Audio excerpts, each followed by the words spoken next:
Starting off this list in our number 10 spot, we have SIM cards. We see all the time in movies and shows when people are trying to be super secret, they smash their phone and their SIM card, but as it turns out, maybe we should all be smashing our SIM cards, super secret lifestyle or not. In February of 2015, it was reported that Snowden provided documents that showed that the NSA and GCHQ had hacked into a Dutch company that is responsible for manufacturing and supplying 2 billion SIM cards per year, and they supply places like AT&T, Verizon, T-Mobile, and a variety of other providers. While this hack would suggest that the agencies would then now have access to billions of unique encryption keys, which could potentially allow them to bypass wireless providers and monitor both voice and data transmissions of every user that has a SIM card made by this company. The company did reply to the situation and said that they had been the target of at least 2, quote, particularly sophisticated intrusions, and they suggested that they believed that the NSA and the GCHQ were responsible, but the company then denied that the hack was successful in gaining access to those encryption keys. Number 9. Quantum computer. This next one is eye-opening, to say the least. Computers are getting more and more advanced by the day. Deepfakes are going to ruin my life. They're getting really good at those. I feel like an old man every time I see those and fall for it. But thanks to our man Snowden, it was reported in the Washington Post on January 2nd, 2014, that the NSA is working hard at creating their own computer. How fun must that be? It's called the quantum computer, and it cost about $80 million to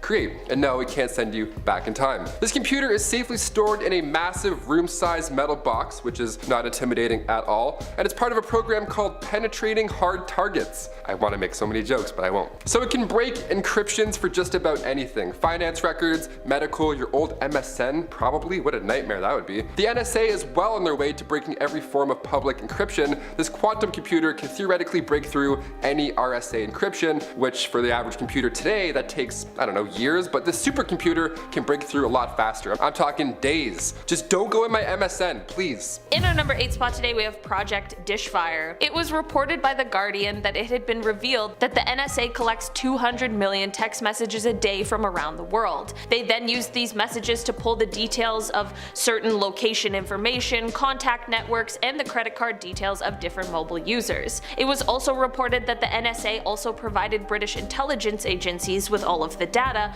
just without the actual context of the text messages. So the NSA has all your secrets and nudies, but at least they didn't share them? I don't know. Basically, they have all of this data and at any point could potentially extract certain information like past travel plans, your financial transactions, your contacts, regardless of whether or not you were being investigated for something. Yes, this sounds illegal, unethical, and a little shady, and this revelation all came before former President Barack Obama gave a speech about proposed policy changes in reaction to the whistleblowing that was going on around Snowden and the NSA. Number 7. Friends without benefits. Even allies of the United States are not safe here. Thanks to Snowden, at the end of October 2013, it was leaked that the states were spying on Germany, France, and Spain. The NSA had tapped into 35 phones, which, by the way, not just a couple of random dudes, they were spying on 35 world leaders. One of which was German Chancellor Angela Merkel, who called out the NSA after finding out, of course, and said this act of snooping was just unacceptable between friends. Really went personal with the friends comment there. It's like when you show somebody a photo on your phone and they start swiping, like, hi, hello, betrayal, see ya.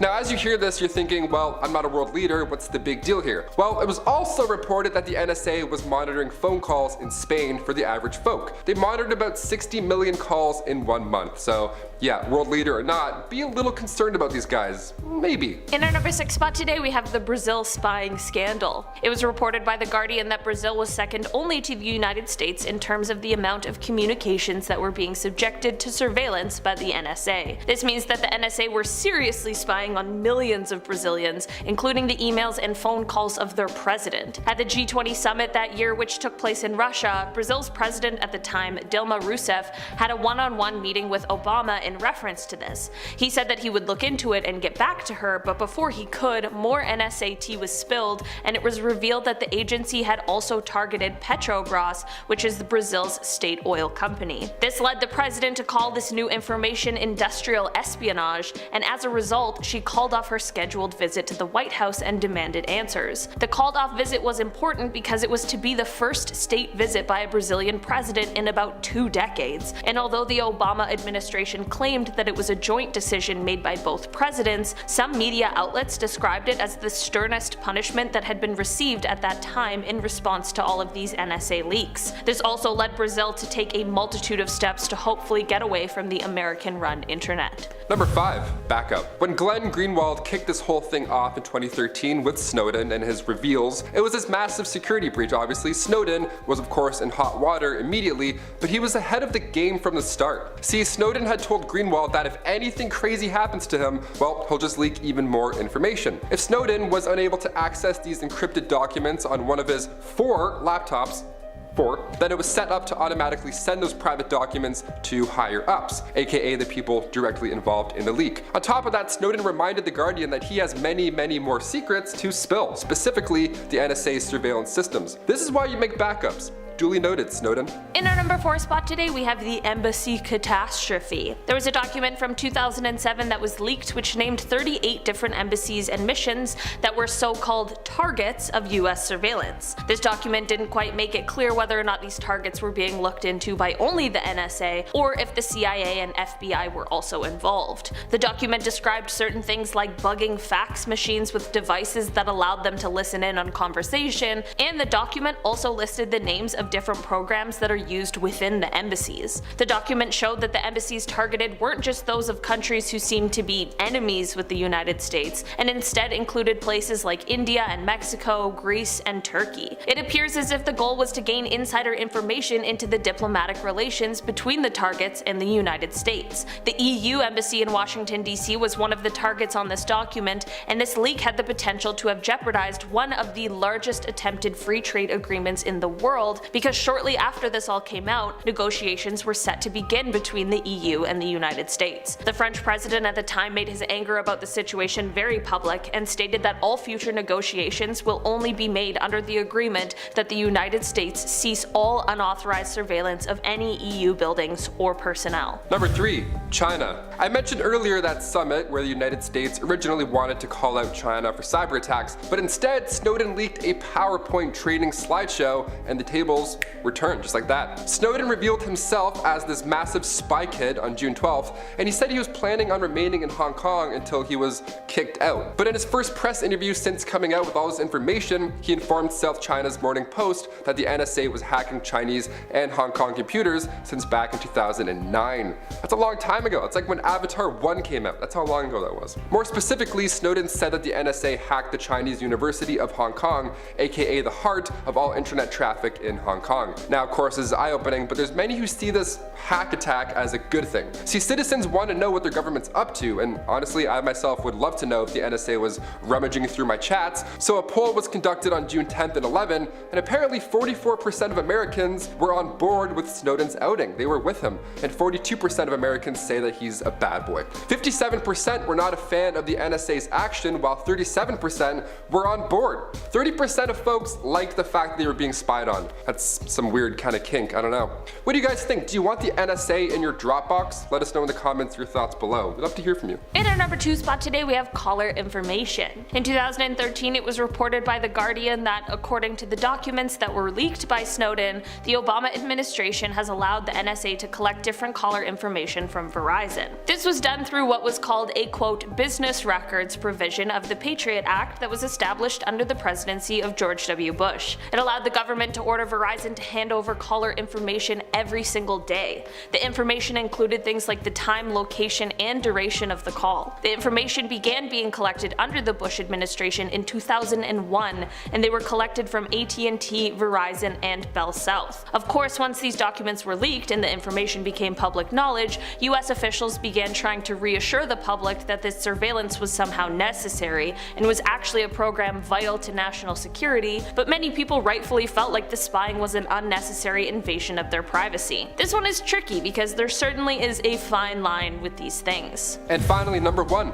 PowerPoint. Nothing sounds less cool than a leaked 41-slide PowerPoint presentation. But when it comes to the NSA, odds are it's going to be a little juicy. This slideshow is used to train US intelligence, and I gotta say, 41 pages? That's it? I did 45 on Medieval Knights in high school. Step your game up. This program called PRISM cost about $20 million a year, and it was the highlight of this leak. PRISM kicked off back in 2007. Originally, they partnered with Microsoft, but once they were attached to Apple come 2012, well, that's when things got a little bit fishy, as most things are with Apple, specifically their maps. That was horrible. The PowerPoint confirmed that the NSA has access to servers belonging to massive tech giants like Google, Skype, or even YouTube. Yeah, right here, they're listening right now. So your search history, emails, anything that rolls through those, usernames, passwords, well, they've got them. Even Skaterboy69 at Hotmail, odds are they're already looking. You're done. You're canceled, Brad. There was a summit in California which originally was tense. The United States were accusing China of cyber attacks, but right after Edward leaked this PRISM tea, they didn't have much power at that summit. China and Europe's citizens weren't too pleased here, and honestly, yeah, it's a botched meeting. I can understand why. Starting us off with number 10 are drugs. This is honestly no secret at all. Hollywood is filled with drugs because contrary to popular belief, money can't buy you happiness, but it can buy you a ton of drugs. If you don't want to take my word for it, take it from Dennis Quaid. The actor said he had dabbled in cocaine before becoming a star, but it was just for casual use. I love how that's so casual, like, oh, just cocaine for the casual use. In 1974, he moved to LA and his usage didn't get out of control until he started being on set for all these big mainstream movies. Quaid revealed that movie budgets disguise cocaine as petty cash to keep the drugs on set a secret. Moreover, it's freely given out on movie sets because it was just the norm back then and everyone was just doing it. He then shared his coke addiction caused his life to fall apart, and it was because of Hollywood. Another prime example is obviously Matthew Perry, who plays Chandler on Friends. If you didn't know that, are you literally living under a rock? Now, he was seriously addicted to cocaine for like 3 full seasons of Friends, which he doesn't even recall filming. I didn't think it was given out that sparingly though, but you know what they say, cocaine is the rich man's drug. Moving on at number 9, we have the casting couch. So this is probably not the biggest secret anymore, but for quite some time it was. Basically, there's a lot of sleazebags in Hollywood. Some Hollywood directors or stars invite females over and, well, offer them roles in movies in exchange for certain favors. They call this the casting couch. It's absolutely disgusting. Like, they use their wealth and power to persuade innocent people. But sadly, a lot of people desperate for fame will agree to this. In an interview with GQ magazine, Megan Fox actually revealed the truth behind this. She said that numerous big Hollywood legends would invite her over for what she thought was just going to be like a meeting for a new opportunity. But when she got there, she realized their true intentions. She shut down several men throughout her career. At number 8, we have Alfred Hitchcock. This one honestly pains me because I love his films, but he's such a misogynistic human being. Like, I'm like, ugh. Since his films emphasize a voyeuristic viewpoint from the male protagonist, most female characters were almost just like stock characters. They were remote, usually blonde, sexy, and in the end they always got humiliated. With films like Psycho, Rebecca, and of course The Birds, the man achieved a lot but was a total dick. He once referred to actors as cattle, which I mean, you may be directing the movie, but they are literally bringing it to life. With The Birds, there was major controversy concerning Hitchcock and his treatment of the female lead, Tippi Hedren, who plays Melanie. After she was cast, Alfred became literally obsessed with her and would grab her out of nowhere, non-consensually, and touch her sexually. He stalked her throughout shooting and would isolate her from the rest of the cast while whispering explicit things in her ear. Tippi obviously shut down all advances, and he did not take that well. In the last phone booth attack scene, Tippi's face was cut by the glass pane, and she said she was misled about the logistics of the scene. Or did Alfred just do it on purpose as revenge? If that wasn't petty enough, he also signed her to a 7-year contract that restricted her ability to do work. This was actually never confirmed, but it came to light after he died, and even her co-star confirmed it. Apparently, he also taunted Tippi's daughter, Melanie Griffith, by giving her a wax figure of her mum in a coffin as a present when she was only 6 years old. Making our way down the list of number 7, we have the Hollywood sign. So, a lot of dark things go down in Hollywood, as you probably realize by now. One of them them was the suicide of Peggy Twistle, a struggling Hollywood actress. She had dreams of making it big in Hollywood, but sadly that didn't happen. She was a successful Broadway actor, but didn't have much success in the film field. Her one role was a 15-second appearance in the movie Hazel's Cousins. The pressures of being successful in Hollywood along with the Great Depression kinda got to her. On the night of September 16th, 1932, she climbed to the top of the H on the Hollywood sign and jumped to her death. Now, this tragic incident actually had a huge influence on current pop culture. In the 2009 film Percy Jackson and the Olympians, The Lightning Thief, the H in the Hollywood sign was made the entrance to the underworld. In Lana Del Rey's song Lust for Life, it starts with the lyrics, "Climb up the H of the Hollywood sign." It's assumed that these are both references to Peg's death. Now, at number 6 is Jayne Mansfield. To be honest, I had not heard of Jane until I started researching this video, but wow, she was actually gorgeous. She was an American actress, singer, nightclub entertainer, and one of the first Playboy playmates. She was in movies like The Girl Can't Help It and Too Hot to Handle, and a bunch of more movies that came out way before I was born, and I haven't seen any of them. Now, in 1967, Jane was in Mississippi doing some appearances, and on the 28th of June, the plan was to go to New Orleans for another appearance. So Jane had driver Ronnie, her attorney Sam, and 3 of her kids got into the car and set off on their way. At around 2:30 a.m. on Highway 90, their car was speeding when it crashed into the back of a tractor trailer. The adults in the front died instantly, including Jane, but her children thankfully walked away with minor injuries. Now, apparently Jane was actually decapitated since the car had its top literally sheared off, and it looked like her hair was tangled in the windshield. But it turns out she just suffered from severe head trauma, as in her skull was crushed. I love how I was like, just severe head trauma, that's a lot. And the blonde hair was from the wig that she was wearing apparently. It was this incident that propelled the NHTSA to start adopting an under-eyed guard on their tractor trailers, which is sometimes called a Mansfield bar. Fun fact, one of her kids that survived was Mariska Hargitay, who you all must know from Law & Order Special Victims Unit. I literally used to watch her so much growing up, I was like, damn, she has a hard name. But then I realized people pronounce my name really badly, and I'm like, okay, at least my name's not Mariska Hargitay. We are now at our 5th and halfway mark with The Cursed Project. The 1961 film The Misfits was filmed with old Hollywood stars like Marilyn Monroe, Montgomery Clift, and Clark Gable. So you would think it would be a big success, right? Not so much. In fact, this movie is said to be cursed. When filming, they experienced a number of setbacks and bad things would happen to them. Then, Gable died of a heart attack a few days after filming. Marilyn Monroe overdosed on set and then died barely a year later after the film was finished. And the night that the movie was airing on television, Clift died of a heart attack. That's so spooky. Like, all 3 stars died very soon after the production ended. So it's thought that this movie is somehow cursed. And number 4 is Superman. No, I'm not talking about Henry Cavill, but I honestly really wish I was. No, I'm talking about George Reeves, who not only played Superman on TV in Adventures of Superman, he was also Superman in the film Superman and the Mole Men. And also producer Chris just told me there was also a Christopher Reeves who also played Superman. But what made George notable was the manner in which he died or got murdered. On the 16th of June 1969, the LAPD reported that George had been shot in the head at some point between 1 and 2 in the morning. The people in the house at the time were his fiancée Lenore and 4 other people. They all went out, some to a restaurant, whereas Reeves went to a friend's wrestling match. Around midnight he went to bed while 2 of the friends were downstairs just having a bit of a party. Apparently he came down and angrily told them to be quiet, then calmed down and stayed for a while, had a drink, and then went back to bed.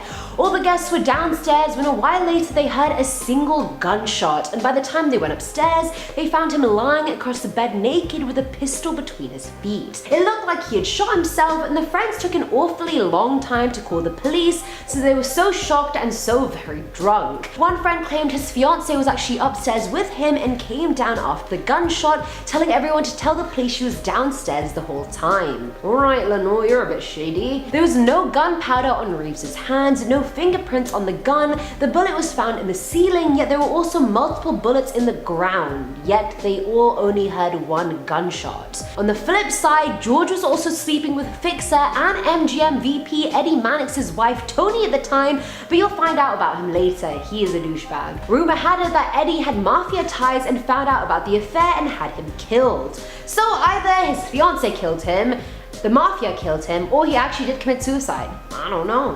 Coming in at number 3, we have the mysterious death of Thelma Todd. At just the age of 29, Thelma Todd became a successful Hollywood star. That was until December 16th, 1935, when she was found dead in her car in Jewel Carmen's garage. Jewel Carmen was an actress and wife of Roland West, who Thelma had the occasional fling with. The cause of death was carbon monoxide poisoning. However, her car wasn't running when they found her, and it still had fuel in the tank. As a result, this has become a huge Hollywood secret. No one truly knows what happened to her. Was it accidental, or was it her ex-husband seeking revenge? Maybe it was her business partner or secret lover, maybe even her shady agent. We really don't know. Now, West did say that he locked her out, which made her seek refuge in her car, and so she may have accidentally killed herself from having the car running in a closed garage. But autopsy revealed that she had damage to her throat. One popular theory is that she died at the hands of West, who then staged her death to look like an accident. There's just a lot of secrets surrounding the case. Someone knows what happened, but to this day, we truly don't know. Now, at number 2 is The Fixer. Some believe any publicity is good publicity, but I mean, there's legitimately bad press out there. Like, if you're gonna get caught getting arrested for a DUI, or you go to jail for murder, that is bad publicity. You may have heard of this before, but in Hollywood, when someone gets to a bit of a sticky situation, they hire a fixer like Michael Sittrick to twist the negative stories into positive ones.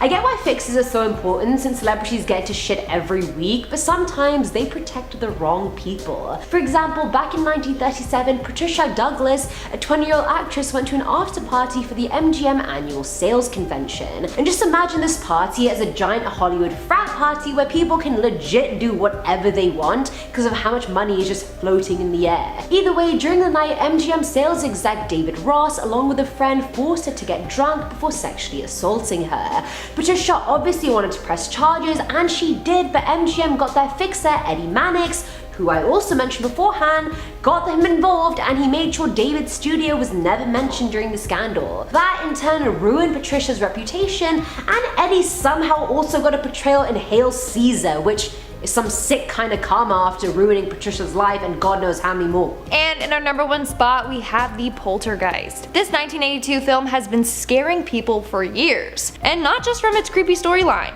No, the film itself is cursed. In fact, it has been named the most cursed franchise in Hollywood. Brace yourself. It's about to get creepy. So first off, the skeletons used in the rainy pool scene were real skeletons. Yeah, apparently it was cheaper to get real ones than to make fake ones. Oh, that's probably how the film became cursed. Then while filming a scene where a character gets choked by a robot clown doll, the actor actually got choked by the doll. Steven Spielberg thought that he was just doing a really realistic performance, but then noticed that he started to turn purple. That's not all. Multiple actors from the movies died tragically either during or after filming. Dominique Dunne, who played the older sister in the first movie, got murdered right after its premiere. Then 2 other actors died from cardiac arrest. And Lou Perryman, who was Pugsley in the movie, got brutally murdered by an ex-convict.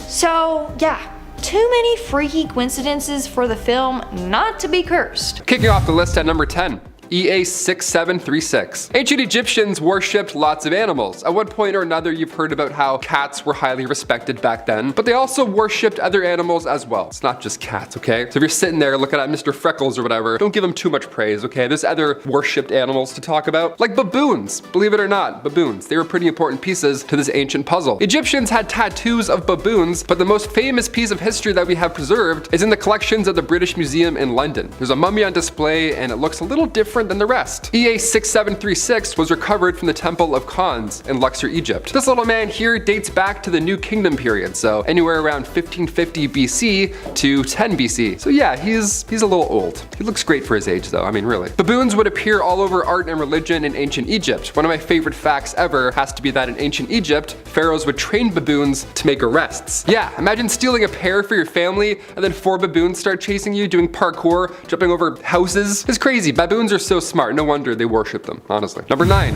Ankhesenamun. This queen was ruling during the 18th dynasty of Egypt. The pharaoh Akhenaton, this was his daughter. She followed in her father's footsteps and was a great ruler, but she was also the wife and half-brother of one King Tut. Her and King Tut had the same father, but their mothers were different. After King Tut's death, however, it's believed this queen may have married the pharaoh shortly after. And perhaps she's buried near him currently in the Valley of the Monkeys. That's why we can't find her. Back in 2010, DNA testing was being done in tomb KV21, where 2 18th dynasty queens were recovered from that tomb in the Valley of the Kings, but not enough data was found from the mummies, but they do know the DNA is from the 18th dynasty royal bloodline, so getting closer. In another tomb though, KV63, numerous coffins were found. One had an imprint of a woman on it, along with jewelry, women's clothing, but the biggest clue really was pottery fragments. Of course. We've all played Assassin's Creed. The truth is in the scenery, my friends. The name Patan was on these pottery fragments, and the only person to ever use this name was the lost queen of Ankhesenamun. So we're getting close, but let's maybe, stop destroying other graves in the process. Let's try and find a nicer way to do it. Let's keep hers a secret, maybe. Number 8, King Ramses VIII. Number 8, the 8th. You know what I'm doing. The last son of Ramses III, King Ramses VIII. He's the 7th pharaoh of the 20th dynasty. King Ramses VIII. Okay, history's confusing with these numbers sometimes, I tell ya. I had to proofread that sentence a few times when scripting this one up. This lost king had the throne for a very short amount of time, and historians are trying to understand why. He was the only pharaoh of the 20th dynasty whose tomb is still out there, somewhere in the Valley of the Kings, just waiting. The thing is, with his ruling being so short, the theory out there is that the tomb of KV19 that belonged to the son of Ramses IX, many believe this tomb was originally built for Ramses VIII, but once he became king, everybody was like, maybe not this guy, Yeah, you're not that guy, pal. Apparently you're not that guy. Apparently you weren't that guy. There is a confirmed tomb that was never used for Ramses VIII as well, tomb QV43 in the Valley of the Queens. Made for him, but never used. The poor souls who had to build these, my gosh. Number 7, Luxor tomb. We've been saying 2,500 years ago a lot, and don't get me wrong, that's an awful long time ago with all this ancient history. But in 2014, archaeologists discovered a 4,000-year-old tomb from the 11th dynasty. Yeah, it was tucked away in Luxor, Egypt all this time. Spanish archaeologists found a tomb belonging to a leader from the 11th dynasty. It's pretty obvious this was somebody from the royal family or somebody who was a high-ranking official, because at the time, Luxor was the capital city of ancient Egypt. Officials believe this tomb could have been used as a mass grave due to the, large amount of human remains found inside. That's a pretty jarring clue. It's important to note that this tomb had also been used during the 17th dynasty because tools and utensils from later on in that time were also found in this tomb. We're gonna find a spork in 5,000 years and be like, yes, ancient tools for Gogurt. Number 6, the animal tombs. This tomb was found, as you may have guessed, in the Valley of the Kings, like all the great ones here. But this one doesn't sound like the rest. For starters, it's a number rather than a name. What in the Elon Musk is happening here? Whose name was a number? What? Tomb KV50 and KV51 and this one as well all form a group referred to as the animal tombs. Underneath 6 feet of debris, the entrance to these tombs were found. So when we enter a tomb normally that's been untouched, ideally for thousands of years, we can find anything. In fact, whatever they do find, it's a win, I guess. It helps complete this age-long puzzle. So when officials opened KV52 and it was completely empty, that doesn't feel too nice. That's not very warming. It was empty except for 2 boxes, both black and undecorated. The larger of the 2 contained the remains of a monkey, and the smaller one was a chest and it had 4 compartments. Yeah, hauntingly bare compared to what else we have on this list coming up. Number 5.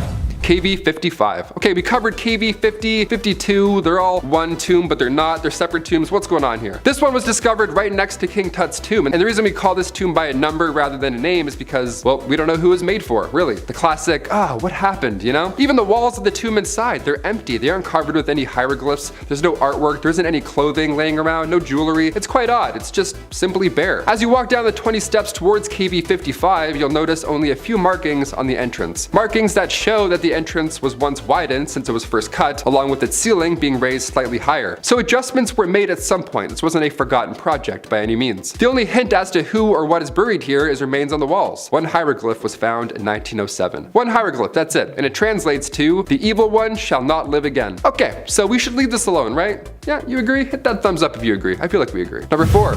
Ankh-Mahor curse. The walls of some of these tombs have warnings from the gods. One warning trespassers that the gods will wring their neck like that of a goose. That's a pretty good warning. I don't know. If I walked into somebody's property now and it said trespassers' necks will be wrung out like a goose, I'd turn around. You got me. You don't need a beware of dog sign. We're all set with that. You don't need to be an ancient god to get that message across. Just don't break into people's stuff. Don't steal stuff. Inside the found tomb of Ankh-Mahor, a pharaoh official from 4,000 years ago, a curse was written on the walls. It was buried in mastaba. It was was an above ground massive tomb, and this warning was the first thing you saw. Might do against this, my tomb, the same shall be done to your property. It also warns of Ankh-Mahor's knowledge of secret spells and magic, and it threatens to fill impure intruders with a fear of seeing ghosts. Again, there's that or beware of dog.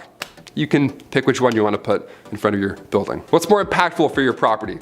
You decide. Number 3, 2020 tombs. 2020, okay, while most of the world was stuck inside watching documentaries, more than 100 sealed coffins were found. And yes, this time they were occupied.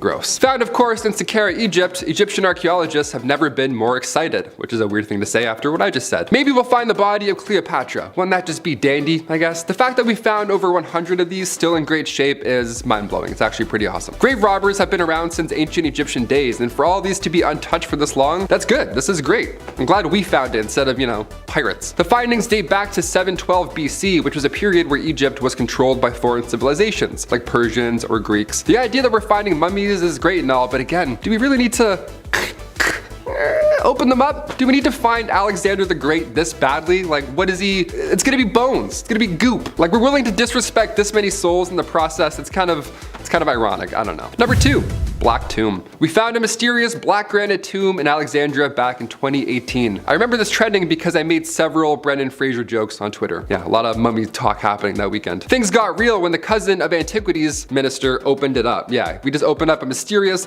black granite tomb just because we're curious cats. When archaeologists found this massive untouched tomb, untouched for over 2,000 years, might I add. On one hand, that's a feat in itself, historical, great, discovery, awesome. But us humans, we have to just open it up and take a peek and just smell whatever's inside. Let's just do that, I guess. Maybe it's Alexander the Great, who knows? Egyptian news outlet El Watan reported that the tomb was lifted only a few centimeters before every official involved at the construction site fled the scene. They straight up ran away, it smelled that bad. Mustafa Waziri, Secretary General of the Supreme Council of Antiquities, the guy put his entire head in the tomb to make sure that it's safe. I mean, or you could just do this with your hand. That works. Why your head? Like, just do one of these. I mean, I get it. The guy's OG. Nothing ended up happening, I think. I don't know. Number 1, King Tut. One of the greatest mysteries is, of course, the history of the young King Tut. Really young. Younger than you might think. The young boy became pharaoh at age 9 in 1332 BC. During his time ruling, the young king had to face a country in conflict. It wasn't exactly a chill time. At this point, Egypt and Nubia were going head to head over land, and not even 10 years into ruling, the young pharaoh died at age 18. It wasn't until 1922 until he was seen again. Howard Carter discovered the tomb of the lost king, appropriately, as you would have guessed, in the Valley of the Kings. This is where we could have been more careful, historically. When King Tut was discovered, they tried to move his body out of the oil that was coating the coffin after this long. But in doing so, they damaged him. They were too rough. They were too excited with this, old ass dude. So now it's next to impossible to tell what really took his life at such an early age. Yeah, we kind of blew it. We have some ideas though. It's not entirely hopeless. It's believed that King Tut had a broken leg. After some 3D scans were done, it appears the king may have not been in the best shape prior. He may have fallen off a chariot and then simply just cracked his leg, and that's how he died. So if Tut passed at an early age out of nowhere, who was that tomb he was buried in really meant for? Some suggest the tomb was built for the lost queen, Queen Nefertiti, but again, still trying to figure this one out because we haven't found her yet. The former Antiquities minister doesn't believe this at all. He strongly stands by his belief that the lost queen was one of the female mummies found in the Valley of the Kings. Tut passed away at 19, so many believe his own burial chamber wasn't even done being built yet, so they just threw him in hers. How rude is that? History is pretty rude. I don't know. If I can sum up history, I'd say it's rude. Yeah, that's a fair word. We still haven't found her final resting place, but with the aid of technology and 3D scans, I have a feeling we're getting pretty close. Starting off this list, in our number 10 spot, we have the Bank of England Gold Vault. Located in London, England, of course, this gold vault is loaded. It's of course the United Kingdom's largest gold vault, and compared to the rest of the world, and what you're about to hear in this list, the London Gold Vault is the second largest in the world. In this chamber of secrets lies around 46 million tons of gold. The door is heavily protected, but even if you had a key or two, it's still not that simple to enter the vault. A sophisticated voice recognition system alongside multiple 3-foot-long keys are the only way you're getting in this vault, should you get in. The bank won't officially say how reinforced the door is or how deep down the actual vault is buried, but what we do know is that the vault has more floor space than a 47-story building, so plenty of room to walk around. You'll just have to be the queen to do so comfortably. In our number 9 spot today, we have the Hard Rock Vault. We'll switch it up a bit for this next one here. The Hard Rock Vault, you would assume, holds a fine collection of gems or minerals. Hard Rock Vault, of course, there's some diamonds in there, right? right? Well, maybe Neil Diamond, if anything. The Hard Rock Vault first opened in 2001 and it holds hundreds of priceless musical treasures. Anything legendary in the form of music, you'll find it over here. Jimi Hendrix' Flying V, John Lennon's handwritten lyrics, and artifacts we don't even know about. It's of course below London's Hard Rock Cafe, but that building used to be Coutts Bank. Before the building was rebranded, this vault used to hold the Queen's treasury. Now it's got John Lennon lyrics. In our number 8 spot today, we have Granite Mountain. Don't let its name fool you, Granite Mountain is much more exciting than it sounds. Since the mid-60s, Granite Mountain has secured the Mormon Church's genealogical library. Of course, like every great vault, it has to be buried. This library is buried 600 feet beneath the mountain, where it holds roughly 3.5 billion images or microfilms. The documents, agreements, archives, you name it, they all come from libraries and churches from more than 100 countries. So yeah, there's a good chance somebody you know has a record hidden deep within Granite Mountain. Let's just hope they don't have your recently deleted photos. Fingers crossed! The facility is also protected by armed guards as well as a 13-ton nuclear blast-resistant door. In our number 7 spot today, we have the London Silver Vaults. Everybody's always talking about gold. Well, there's other vaults too.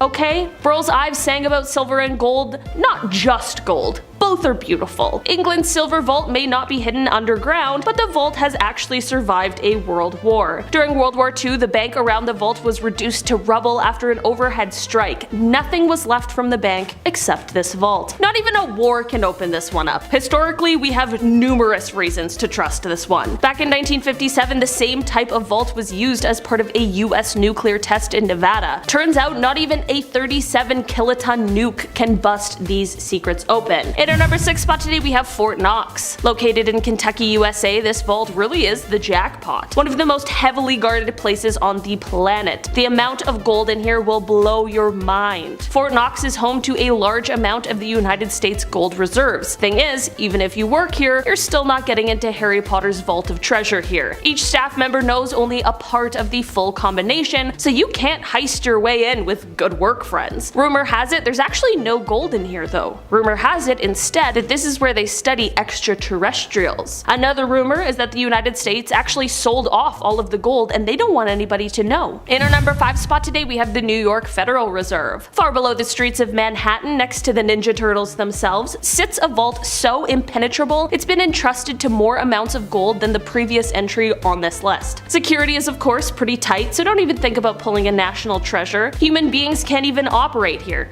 Just robots. That's right, if you want an up-close look for yourself, you better become a cyborg. Pallets of gold are moved around only by a team of robots. And on the outside, it certainly doesn't look like an easy entry. Expert marksmen watch the perimeters at all times. In our number 4 spot today, we have the Vatican Archives. The Vatican Secret Archives are no joke. The archives themselves are 53 miles long, and there's around 35,000 volumes of catalog. They're very real, but in order to see them for yourself, it's gonna take some time. The indexes aren't public. Only scholars can access them after they're 75 years old, so bit of a waiting game. Their official purpose is to house wholly official paperwork, and of course it's a treasure trove of anything and everything related to the Pope. It's full of ancient documents, like say, a letter from Mary Queen of Scots herself. Mary was eventually sentenced to death for conspiring to kill Queen Elizabeth I, but before she met her fate on February 8, 1587, she wrote a letter to Pope Sixtus V, literally begging for her life. That exact letter is one of the many secrets lurking in the Vatican archives. In our number 3 spot today, we have the third secret. When it comes to hidden documents in the archives, we have to mention a few. This thing is chock full of ancient secrets. Do you really blame me? One of these secrets is the literal third secret of Fatima. It all began in 1917 when 3 children from Portugal received prophecies. They were visited by the Virgin Mary 6 times. The apparition is known as Our Lady of Fatima. The Virgin Mary told them 3 secrets. The first secret was a vision of the underworld, of hell, that was revealed July 13th, 1917. The second secret was a statement about World War I ending, as well as a prediction of another war during the reign of Pope Pius XI, should Russia not convert and should men continue offending God. The third secret Lucia chose not to disclose in her memoir in 1943. It was written down later on and delivered to Rome in 1957. The third secret was about the 20th century persecution of Christians that came together in the failed failed killing of Pope John Paul II that was attempted on May 13, 1981, which was the 64th anniversary of the first apparition. Many believe the third secret is still unknown and the answers lie in the Vatican. So far, many believe the third secret has something to do with nuclear wars and natural disaster. No spoilers here. In our number 2 spot today, we have the Svalbard Vault. Over the pandemic, I spent a lot of time playing video games, and some of my favorite games always have a similar theme. They have this post-apocalyptic feel. I'm looking at you, Last of Us 2. There's shelters with survivors or even vaults. It's stressful, but really engaging. In real life, we have the Global Seed Vault, and it's deep in the Arctic Circle on the island Spitsbergen, and it's this massive bunker that has since been deemed the Doomsday Vault. This is where humans will store food crops. It contains 100 million seeds, so if the Earth all of a sudden gets wiped out, or even if all of the ice melts, this vault will still be good to go. All that water that's just flooded the rest of the humanity will regrow the Earth. It sounds like a fun, cute way to get humans to think about the future, but I'm concerned. In our number 1 spot today, we have WikiLeaks. When it comes to these massive websites, specifically streaming sites, companies need to have a home base for their servers. We're in a studio in Toronto, we get to work, we clock in, we clock out, we have servers here that run the show behind the scenes. A lot of fans moving around in this building, keeping everything cool and operating smoothly. Thing is, we're part of YouTube,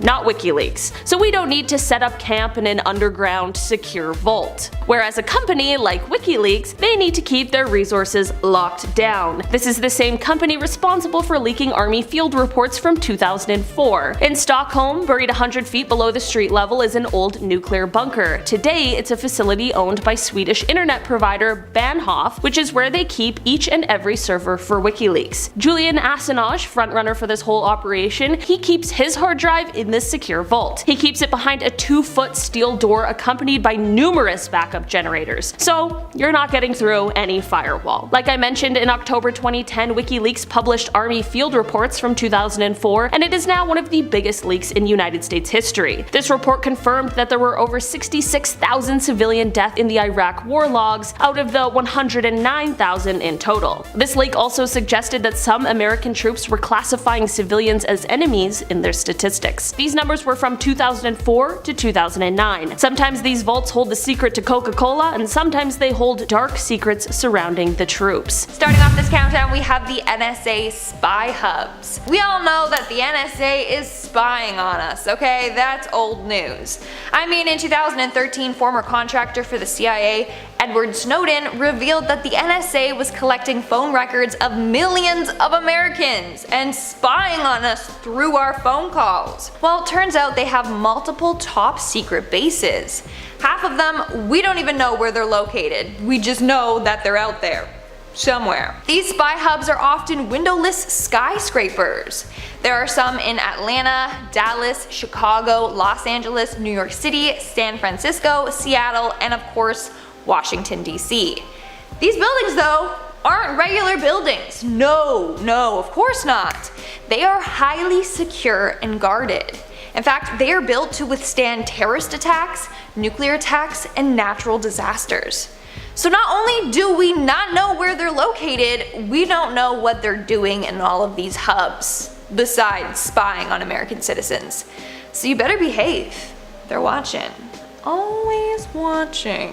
Moving on to number 9, we have Diego Garcia, and if you guys are liking this video so far, then make sure to give it a big thumbs up because it really helps us out. Diego Garcia is a US occupied small island in the Indian Ocean. Technically, it's an overseas territory of Great Britain. In 1966, the people on the island were employed as contract farmers. They were working on coconut plantations. But from 1968 to 1973, the farm workers were kicked off the island by the UK government, so that the US/UK military could have a joint base on the island. So in 1966, the United States was given the rights to use the island if they forgot about the $14 million debt that the UK owed them. Now the island is used by government officials and it's highly guarded. In fact, rumor has it that the island is home to a secret prison. Rumor also has it that the Malaysia Airlines Flight 370 that went missing without a trace actually just landed on this island.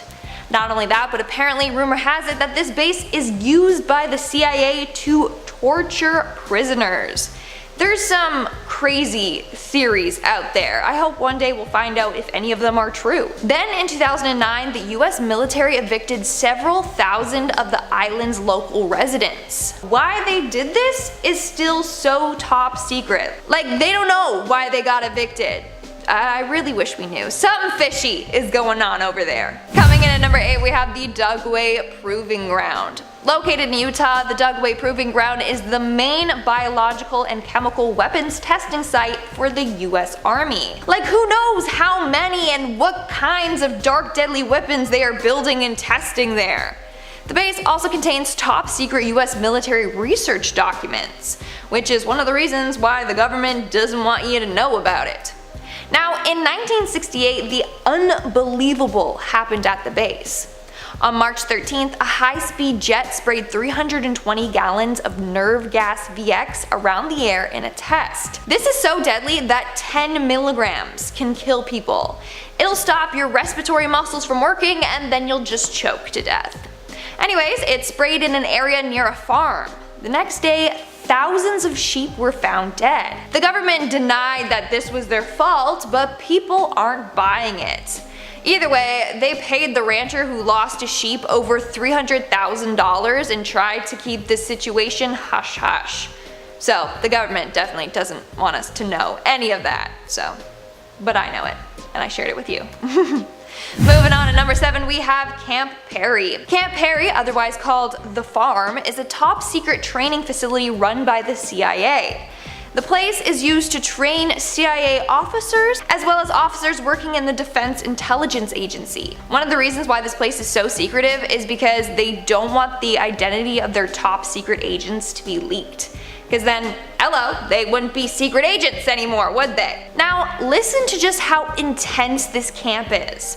So former CIA officer Bill Wagner went to a 3-week interrogation course at the farm in 1970. He revealed that the people learning to be good interrogators practice techniques such as sleep deprivation, mock execution, and would deliberately taint food, which exposes that CIA interrogators use these techniques in real life.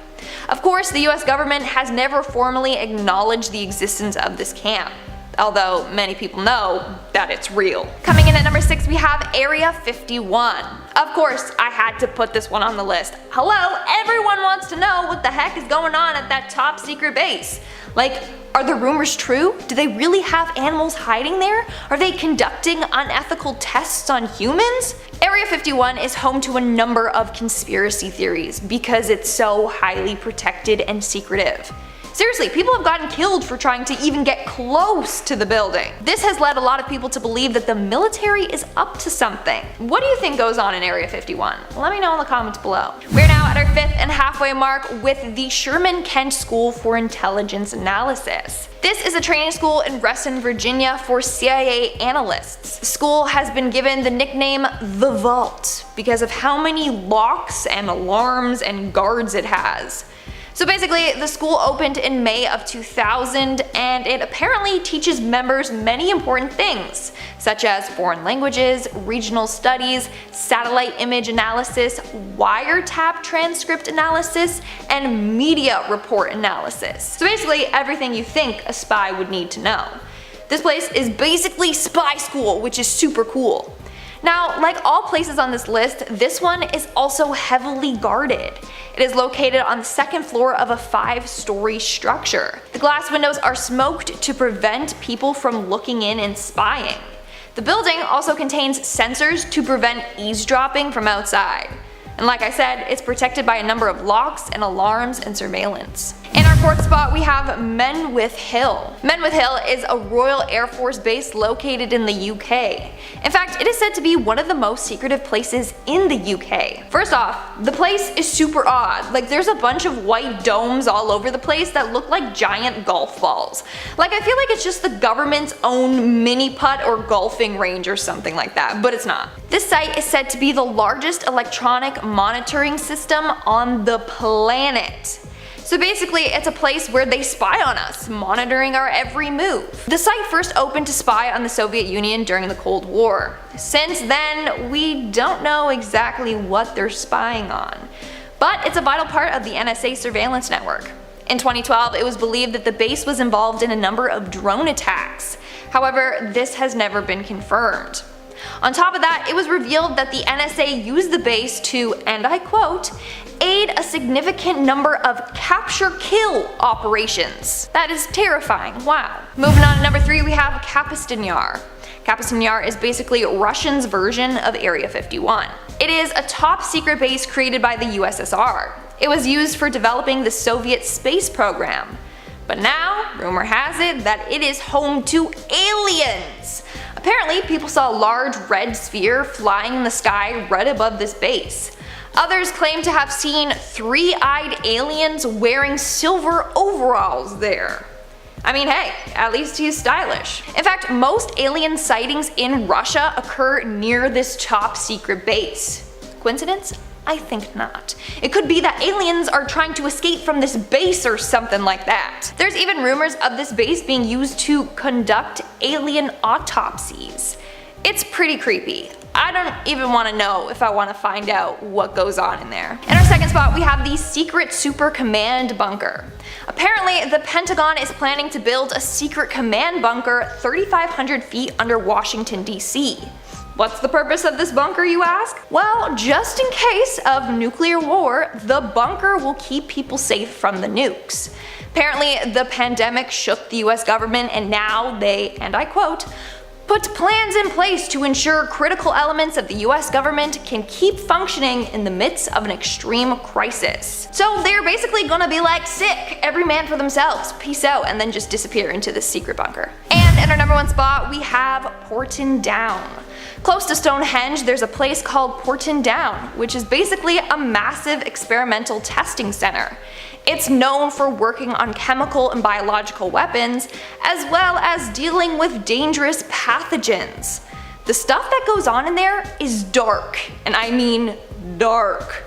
Starting in 1945, the government began testing nerve gas on real humans. These testings on humans went until 1989. In the end, more than 3,400 people had nerve gas tested on them. In 1953, a man named Ronald Madison died after being subjected to liquid nerve gas. Not only did they lie and say they were no longer testing the gas on humans, but they denied that the nerve gas was the cause of his death. Recently, however, it was discovered that they are now testing this gas and other dangerous weapons on animals. What else goes on in there is unknown. Like, what if they're still running unethical tests on humans? It's crazy. Kicking off the list at number 10. Ancient hockey. Being a Canadian and all, I had to kick this list off with this one. This one kind of hurt my soul, I'm not gonna lie.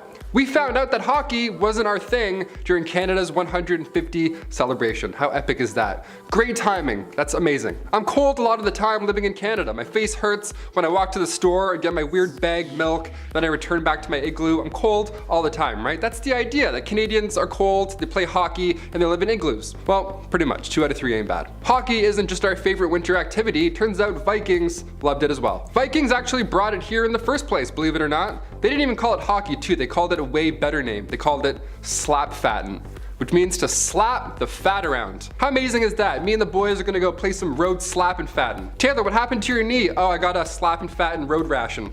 Yeah, I wasn't careful enough playing slap and fatten. I got checked. Vikings would get sticks and try and slap some fat in between 2 posts of some way, shape, or form. Imagine getting cross-checked by a Viking. See you later, chest plate. Bye. To the penalty box you go, Bjorg, or whatever your name is. Number 9, government sauna sessions. Over in Finland, they're changing the sauna game. The sauna is considered a national institution, and it's a large part of both Finnish and Estonian cultures. These saunas are commonly found surrounding Finland's lakes, corporate headquarters, and the Parliament House. Yeah, those 3 places, that's where you'll find a sauna. Just naked people hanging out. Saturday in Finland is the traditional sauna day. It's not the day for the boys, it's actually the day for the sauna. We're gonna get our towels for this one. I can't even fit into a bathtub. Also, I look like an octopus trying to escape out of a jar. It's not a relaxing Saturday for this guy at all. I would go to Finland, I would do this. When government leaders can't agree on an issue, they take it to the sauna. In the middle of passing a bill, dudes will just be naked passing out. Finns describe the sauna as a secret weapon behind their diplomatic advances. It's just, hey, you won't believe number 4. Get naked and get hot. Director of the Finnish Employers Confederation described the ritual, saying that it's easier to discuss problems openly. It's like when you were doing a presentation in class and they would say to imagine everybody naked. Well, this was that played out in real life. Take away the briefcase and tie, you're just a naked dude sitting on a bench talking about inflation. Who are we, you know? We're just a bunch of naked people. We all look stupid. Number 8, ancient eye drops. Does anybody else just sneeze every time they look at the sun? Am I allergic to the sun? Is that it? Is that just me? My eyes are always dry. I think I forget to blink sometimes. I have all the screens around me and all these lights, so maybe all day I'm like, I'm not sure what's going on, but today there's a Visine for literally everything in the book. Eye drops are common now, but written in the oldest book of medicine, the Ebers Papyrus, chock full of ancient Egyptian medical recipes, and it contained old ophthalmic treatment. Even in Egyptian artwork, you can find ancient cataract treatments, like just paintings of this. British archaeologist Austin Henry Layard found these clay tablets from ancient Babylonia around 625 BC, and treatment for dry eyes was a little different than today. Today, all we have to do is and you're good. Back then, they would use chemicals from mixed plants with prayers, essentially. So good luck. One ancient tablet described the treatment at the time, saying, if a man's eyes are affected with dryness, he shall rub an onion, drink it in beer, and apply oil to his eyes. Like, what is it even, huh? Thou shalt disembowel a yellow frog, mix its gall and curd, and apply to the eyes. I don't even know what that means. Like, imagine reading that on a prescription, know what I mean? It's like take twice with food. Also, I need a yellow frog. What is this? Why is this a riddle? What is this? Number 7, ancient shampoo. When my hair grew out over the pandemic, I had a huge wake-up call. I don't know how to handle this. I still don't know. I see it in the prompter here, and I'm like, what do I do? Do I put it back? Do I shave it? I don't know. My whole life, all I knew was the classic 4-in-1 shampoo for guys. You know, it's like conditioner, shampoo, mouthwash, whatever, all in one. Doesn't work. I needed shampoo and conditioner, separate things, okay? It takes time to figure out what works with your flow, with your hair flow, but the ancient Romans, they didn't have time or Head and Shoulders. They would dip their hair in cold water at a public bathhouse, so also ew, and then they would rub and scrape away oils. Lime water was also used to wash your hair, but that was just as useful as lime wire. Sometimes Europeans wouldn't even use water at all to rinse. They would just rub their head with bran before bed and then brush it out with a comb in the morning. Bran, I would be itching my head all night. That's horrible. I used dog shampoo once by accident when I was younger, and honestly, there's something they're not telling us. I felt too good after. I felt too smooth. I was like, wait a minute, this is way too heavy. Number 6, cursed freckles. This next one hurts. If you have freckles, I'm sorry, but I have to share. There's some people out there that don't like us, apparently. I love my freckles. Every summer they pop harder, better, faster, and stronger. But back in the day, there were some pretty insane methods to get rid of them. I know, right? How could you? Having freckles in ancient Roman times meant that you couldn't participate in your favorite magical rituals. Sorry, Balthazar, I have freckles, I can't come. Having freckles meant that you were impure or polluted. In ancient Greece, having a beauty mark on your cheek meant that a bright future was in store for you. How lucky, must be nice. Medieval Europe, moles or freckles meant that you were for sure a witch.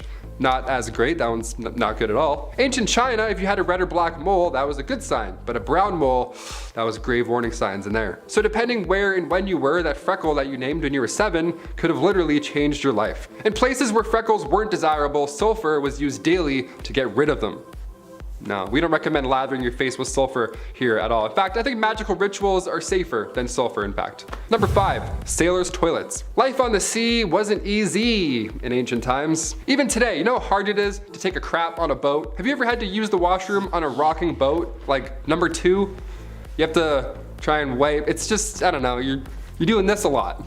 Whale watching's fun and games until your stomach's like, no, you're done. Get out. While it's a rockin' and rollin' way of using the loo, how did sailors do it back in ancient times? Was it easier being far away from the general public, and was it helpful that water was just splashing all over the place? Honestly, not really. If you have to use number 2 out in the sea, that's when a tow rag would come into play. Yeah, anytime the word rag's used, I'm like, ooh, you're not in for a good time, my friend. Near the head of the ship, where the toilet was, or rather just a hole into the ocean, there was a single rope with a rag. When it's not being used, or shared rather, the rag would be tossed over the side of the ship, so it would just wash away all the yuck. It would just wash away all day, which is fine, I think. The sharing is caring thing, not on board for, pun intended.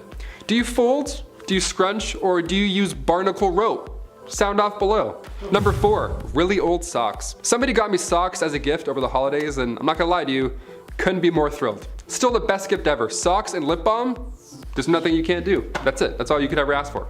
Socks in ancient Greece were not light on the left and right feet. No, not at all. There weren't neon green athletic socks that you have today. Nothing like that, not even close. Socks came around in the 8th century BC. They were made fresh from animal hairs. This led to Romans tying animal skins around their feet and then tying those together. Cut to the 2nd century AD in ancient Rome, the sock game started to get real.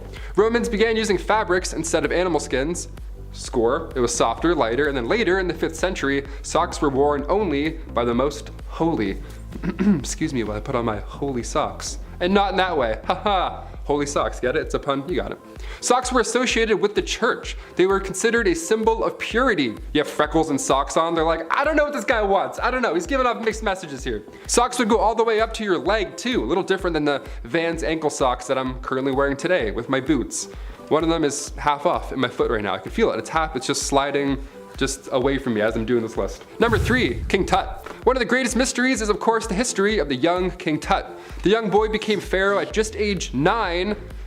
Age 9, he was 9 years old, back in 1332 BC. During his time of ruling, the young king had to face a country in conflict. It wasn't easy at all. Egypt and Nubia were going head to head over land, and not even 10 years into ruling, the young pharaoh died at just age 18. How sad is that? It wasn't until 1922 until he was seen again. Howard Carter discovered the tomb of the lost king appropriately in the Valley of the Kings, and this is where we could have been a bit more careful, historically speaking, when Tut was discovered. They tried to move his body out of the oil that coated the coffin that he was stuck in, but in doing so, they damaged him. They damaged this ancient mummy that we've been looking for literally thousands of years. So now it's next to impossible to tell what really took his life at such an early age, but we have some ideas. That's what I'm here for. It's believed King Tut had a broken leg. After some 3D scans were done, it appears the king wasn't in the best shape prior to his death. Our best guess is that he may have fallen off a chariot, one of the chariots he was buried with. King Tut passed away at age 19, so many believe that his own burial chamber hadn't even been built yet. So instead, they had to use Queen Nefertiti's. A radar survey around the tomb in the Valley of the Kings shows us a hidden chamber behind the north wall of the burial chamber, and we still haven't found her final resting place, but with the aid of technology and 3D scans, we're pretty close. We're finding new stuff every day. We literally found a lost city like a month ago. Number 2, the Great Stink of 1858. Not that ancient, but too good to ignore. You have to hear about this. It's one thing living through a pandemic, but at least we're not living through something called the Great Stink. This one's stinky. The Great Stink of 1858. Who was responsible for this one? Who did it? This was an event in central London and it lasted for a few months, in the summertime too, which is just, great for great stinks. It was so hot and dry that the Thames dried up, leaving just sewage. All the water dried up and it was just, behold, all of our crap. Literally. The smell was so bad that Parliament had to close for the day. Yeah, I want to know who the first guy was to be like, you know what? I'm going home. He's like, no, I'm not doing this. In order to continue to work, Parliament had to soak the curtains on the riverside in lime chloride, just so they wouldn't be sick. They were on the verge of moving their entire operation to Oxford. That's how bad the smell was. They're like, should we just go away? I don't know, is that easier? While this all sounds horrible, hundreds of tons of limes were being discharged into sewers to help the smell. So if you had a stuffy nose in July of 1858, you could have made 1,500 pounds a week by just throwing limes in sewers. You're like, I can't smell a thing. Ha ha ha, I'm getting rich. And finally, number 1. The first peace treaty. Unusual at the time, absolutely. The first peace treaty in history was back in 1271 BC. Now at this point, Egyptians and the Hittite Empire were fighting over modern day Syria, and this conflict had been lasting centuries, but finally, come 1274 BC, the Battle of Kadesh was underway. Tons of bloodshed, no clear victor in sight, so now what's left to do at this point? Well, the first ever official peace treaty. That's what we do. Ramses II and King Hattusili III both negotiated a peace treaty where both sides would aid each other if a third party decided to get involved in the near future. A copy of the treaty can currently be found in New York above the entrance to the United Nations Security Council chamber, and it's also in the Guinness Book of World Records as the oldest peace treaty ever, so that's how you know it's official. Kicking off the list at number 10, a really old bird. Yep, I'm kicking this list off with a tiny Chinese bird, a little wooden bird. This figurine is incredibly old. It looks like a wooden Monopoly piece almost. It's tiny. And when I say old, I mean like really old. It was carved 13,000 years ago. To give you an idea of how old that is, the pyramids aren't even 5,000 years old yet. Yep, mind blown. Just hit you with that one. About half an inch tall, small sculptures like these, perching birds to be more specific, were quite common in ancient Chinese art forms from the Neolithic age. Back in 1958 at the Lingjing site in China, a well was dug out. Now the construction crew went about 16 feet down, and unbeknownst to them, the dirt pile that was accumulating held secrets to our history. Inside this pile there were ancient tools, sculptures, broken ceramics. Then cut to 2005, archaeologists at Shandong University found one of the most important piles of dirt in the world. More importantly, they found this tiny little bird. How cute is that? And you could eat this thing, it's that small. Any piece of history that you could eat, that's rare. That's a pretty rare find. It's like finding a diamond, it's so small. Number 9, Dark Ages tomb. Looking back to the Dark Ages in Shamir Heights, northern Israel, this tomb is massive. It's made up of 400 tons of boulders and stretches to about 65 feet wide. This burial chamber goes back to 4,000 years ago. It could mean that humans were part of an organized society that long ago, especially consider the art that they found on the ceiling inside the dolmen. Check this out. This is the first time art has been documented in one of these chambers in the Middle East, and we haven't quite figured out what the ceiling carvings depict yet. So far we think arrows or anchors of some sort, but inside the actual grave there were 3 sets of human remains found as well, so it had been used for quite some time. While excavating the ancient grave site, archaeologists also found colored beads. One of the most intriguing parts of this grave has to be the lines carved onto the ceilings. All these lines connecting to one arc. What does it mean? Any thoughts? Put them down below. Number 8, the fall of the Roman Republic. Okay, looking back to 44 BC, we thought Julius Caesar getting was a major factor for the Roman Republic's downfall. Well, you know what's even more dangerous than a bunch of dudes running at Julius Caesar? A volcano. Yeah, it's a bit louder too. Thanks to science, we think the main villain in this story came from 6,000 miles away. About a year before Caesar's death, the Omak volcano went off on an island near Alaska. Now the ash cloud that drifted over afterwards, they were such a big deal, and we believe that it caused Rome's social downfall. We look at Arctic ice samples like we do with tree rings. We can literally see layers of history. So we compared the volcanic material to rocks surrounding the volcanoes, and we connect the dots. Bob's your uncle. Sorry, Julius Caesar. We thought you were kind of cooler. I don't know. You're still pretty cool. Number 7, a really old cat. We've covered the Nazca lines here on this channel before, but have you heard about this relaxing fat boy? The Nazca Desert in Peru was already fascinating with its geoglyphs, but among the 2,000-year-old massive pieces of ancient art, we had this massive cat that predates the Nazca lines. See, the cat was from the late Paracas era around 500 BC, whereas the lines were from the Nazca culture around 700 AD. It's about 37 meters long, it's big, and we caught it last year at a pretty good time. It was actually really close to fading away thanks to natural erosion, and now the fat cat has since been conserved. Let's go pet it. Let's go pet this giant cat on this big hill. Imagine seeing that, I'd be like, oh, great joke, guys. No, it's a real thing from thousands of years old. No idea why. Number 6, Forrest Fenn's treasure. Somebody called Nicolas Cage. We found treasure. We did it. And by we, I mean the 33-year-old Michigan medical student Jack Stueff. Back in 2010, to fill you in a bit, millionaire Forrest Fenn kicked off a literal treasure hunt. He said he'd hidden $1 million worth of treasure in the Rocky Mountains somewhere, and the only clue as to where it lays was a 24-line poem. Yeah, like it's Zelda Breath of the Wild. How exciting is that? This treasure brought in thousands of hunters, obviously, 5 of which lost their lives trying to find this thing. It was a big deal. Jack only found out about this treasure hunt in 2018, so he was late to the party, yet still he found it. Interesting. Obviously, there's no details as to where it was found. Jack remained anonymous for quite some time, because there were legal battles, there were court dates, and honestly, I'd love to see a movie about this whole thing and how it went down. Show us the story of Forrest Fenn's hidden treasure hunt. Add a little Hans Zimmer in the background. Debit. I'll go see that movie twice. Number 5, Ice Age art. More ancient artwork, this time from the Colombian Amazon. Thing is, unlike other drawings found on the ceilings of tombs, this canvas stretches about 8 miles. The paintings are even more impressive than that. Dating back to 12,000 years ago, these drawings were made near the end of the last ice age. Thousands of paintings, by the way, not just a handful of arrows either. A lot. These were found in 2017, but it was only last year when they went public with their findings. Those findings being paintings of elephants, massive sloths, horses from the Ice Age, snakes, birds, and deer. This is now one of the largest collections of rock art in South America. Pregnant women or the origins of the Ninja Turtles. Number 4, more mummies. Summer 2020. While most of the world was stuck inside watching Netflix, more than 100 sealed coffins were found. And yes, they're occupied. Found of course in Saqqara, Egypt, Egyptian archaeologists have never been more excited. And honestly, I'm pretty jazzed too. Maybe we'll find the body of Cleopatra. Wouldn't that just be dandy? The fact that we found over 100 of these still in great shape is mind-blowing, because grave robbers have been around since ancient Egyptian days, and for all of those to be untouched for this long, crazy. The findings date back to 712 BC, which was a period where Egypt was controlled by foreign civilizations, like Persians and Greeks, and the idea that we're finding mummies is great and all, but I've seen too many Brendan Fraser classics to not be a little concerned at the same time. Please don't open them. I don't know, just leave them. We don't really need to know. Do we? We opened a sarcophagus and like this ooze came out, and now coronavirus is a thing.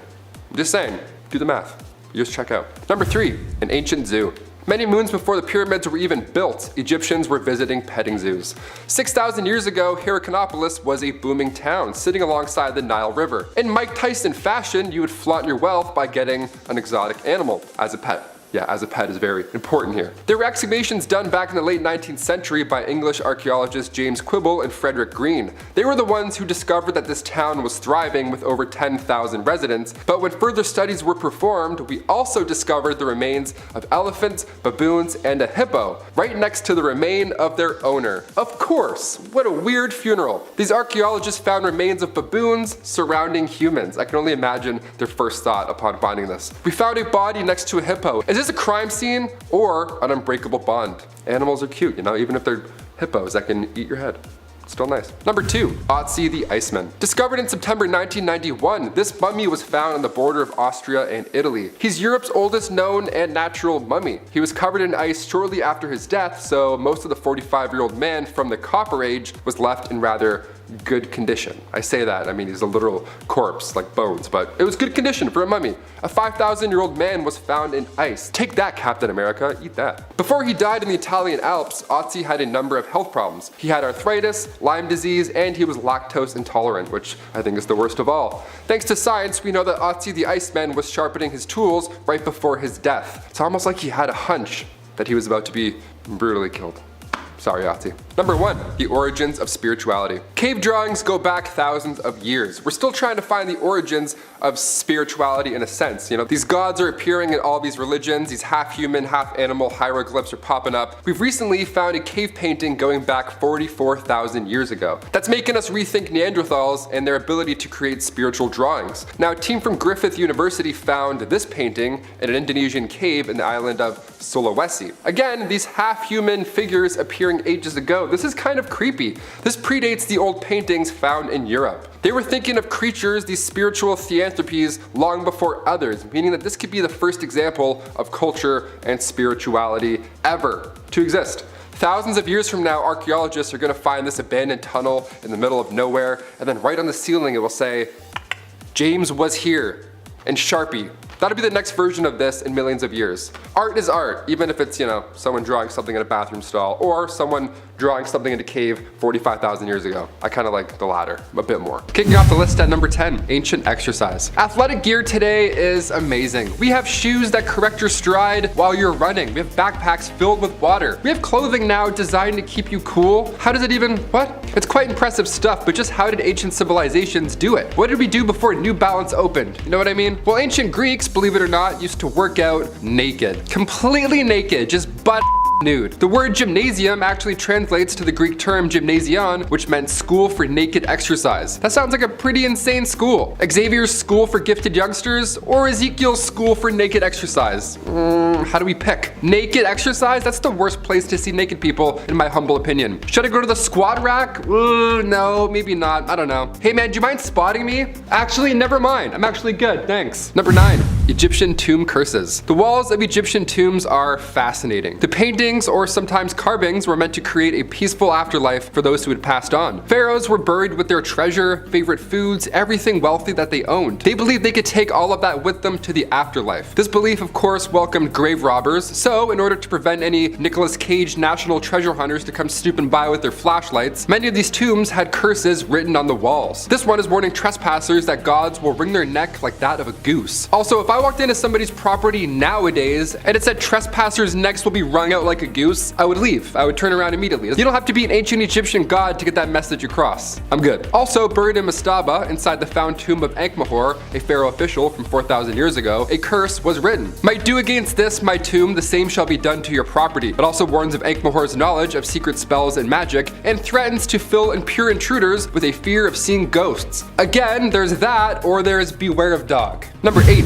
Dung beetles. Ah yes, dung beetles, the poop beetles, also known as scarabs. They're the only species in the entire world that instinctively follow the Milky Way. They just know to follow the Milky Way. How insane is that? You know how some animals just know to do things, like sea turtles, when they're hatched, they immediately sprint to the ocean to avoid, being plucked by giant seabirds. They know to go towards the sea naturally. These beetles would naturally follow the line of the Milky Way, and they would at the same time roll their poop towards it for some reason. First species in the animal kingdom to do this. So are dung beetles trying to phone home? Why does their planet need so much poop? Why are they rolling it towards the cosmos? Does Thor need this? Does Odin need all this? Symbols of these beetles are seen either in hieroglyphics in Egypt, but also near the sacred lake at the Temple of Karnak, there's a massive dung beetle monument, a poo-poo bug monument. Look at this thing, it's beautiful. There's even a legend still to this day behind the statue that if you walk around it 9 times, you would find health, wealth, and love. The scarab is there to represent the god Khepri, which at the time, Egyptians believed was the sun. I grew up thinking the sun was a baby. Thanks, Teletubbies. Number 7. Weak wine. When we think of ancient Greeks, we think of wine and parties and apparently naked exercise, right? But was it really a drunken festival of love all the time? Did they rock and roll all night and party every day? Ancient Greeks rarely drank wine without diluting the hell out of it first. The water to wine ratio was something like 4:1. 4:1! That's insane. That's basically just water. That's crystal light you're drinking. I guess it's a good thing because you don't have to worry about waking up at 4 a.m. dehydrated. The ancient Greeks believed that drinking undiluted wine could cause blindness or insanity. Again, I think that's just called being drunk and maybe blacking out. I don't know. The 4th century poet Amphis had your back though. The best way to cure those ancient hangovers, according to thee, was to boil cabbage. And in order to keep the party going without embarrassing yourself after drinking too much sparkling Merlot, the key apparently was to bake and eat a pig's lung. That's the trick to never getting drunk. Again, I think that's just food that helped here in this situation. Either way, if you're gonna drink, do so responsibly. Number 6. Greek statues. We've all done it at one point, okay? You're at a museum, you see this statue in front of you. It's massive. The dude has like 16 abs, he's made of bronze, he's 12 feet tall. The amount of detail gone into their body and all those muscles, it's jaw-dropping to say the least. Their fingernails, their dimples, muscles everywhere. But did you know ancient Greeks would make statues, they would make that small on purpose. Men who were, well endowed were more often than not fools. They only ruled for lust. If you had a big brain, however, oh, buddy, you were the talk of the town. They would whisper in the wind as you pass by. I heard Alexander has a massive brain. Have you seen his brain? Whenever an actor would play a fool on stage, they would be given a comedically large setup. That's how you know he's the fool/villain. The way we see these statues today of these ancient rulers, it meant that they had self-control and intelligence. This whole time I thought they were just in a cold room, but you know what? That's what I'm here for. I'm here to help.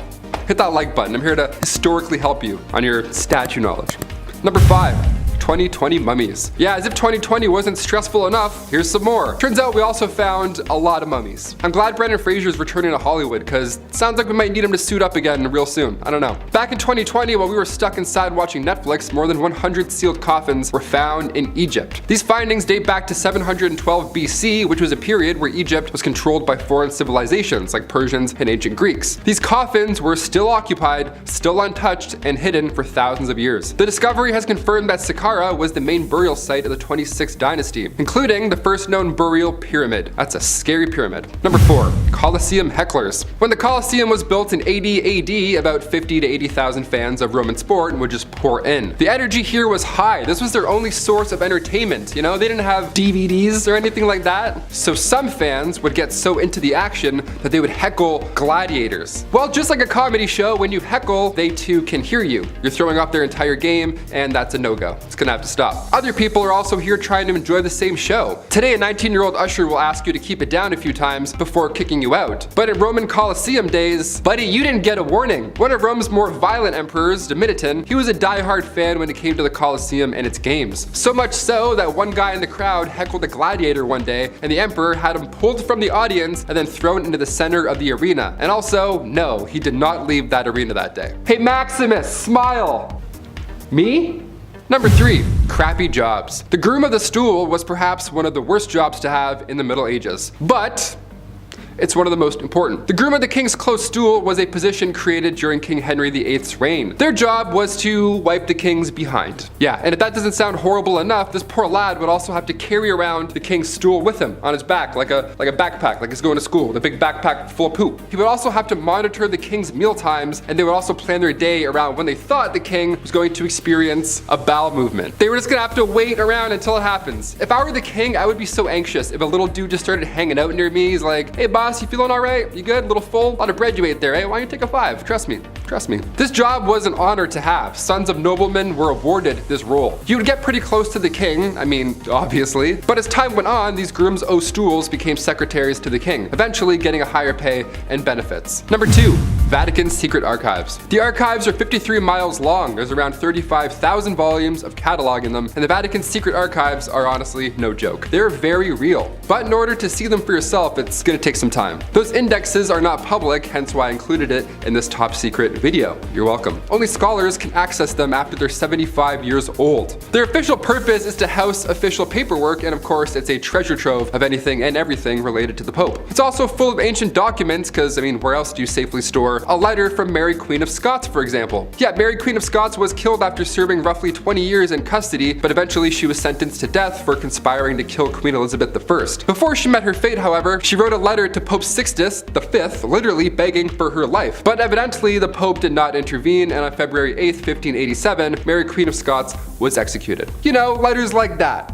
For example, I've played too much Assassin's Creed, I think, in my life. Vatican letters? I'm on my way, Ezio. Let's do this. Number 1, the less armor, the better. It's 70 AD, it's ancient Roman times, you're walking into the Colosseum, you're feeling hyped, right? You're eyeing down that 8'6" monster in front of you, his name's Gore or something terrifying. If you had to battle these guys, you would want a weapon of some sort. A Nerf bat, give me, like I don't care, literally anything. Weapons in the Colosseum were a necessity, but did you know some gladiators would use nets to fight? Nets, like they're catching butterflies. This class was referred to as the Retiari. Their combat style was built around the ways of fishermen, hence the nets. Yeah, Popeye versus Maximus. Place your bets, guys. Who's gonna get it? Popeye would for sure f him up. More often than not, these gladiators would use nets and a trident. How cool is that? They would take their time too. They also wouldn't wear any armor. They try and keep it light and be fast. They would take their time avoiding these mighty swings from these colossal warriors and then eventually, you know, tire them out. And then when the time was just right, they would toss a net over them and then proceed to poke them as hard and as fast as they could. They would poke the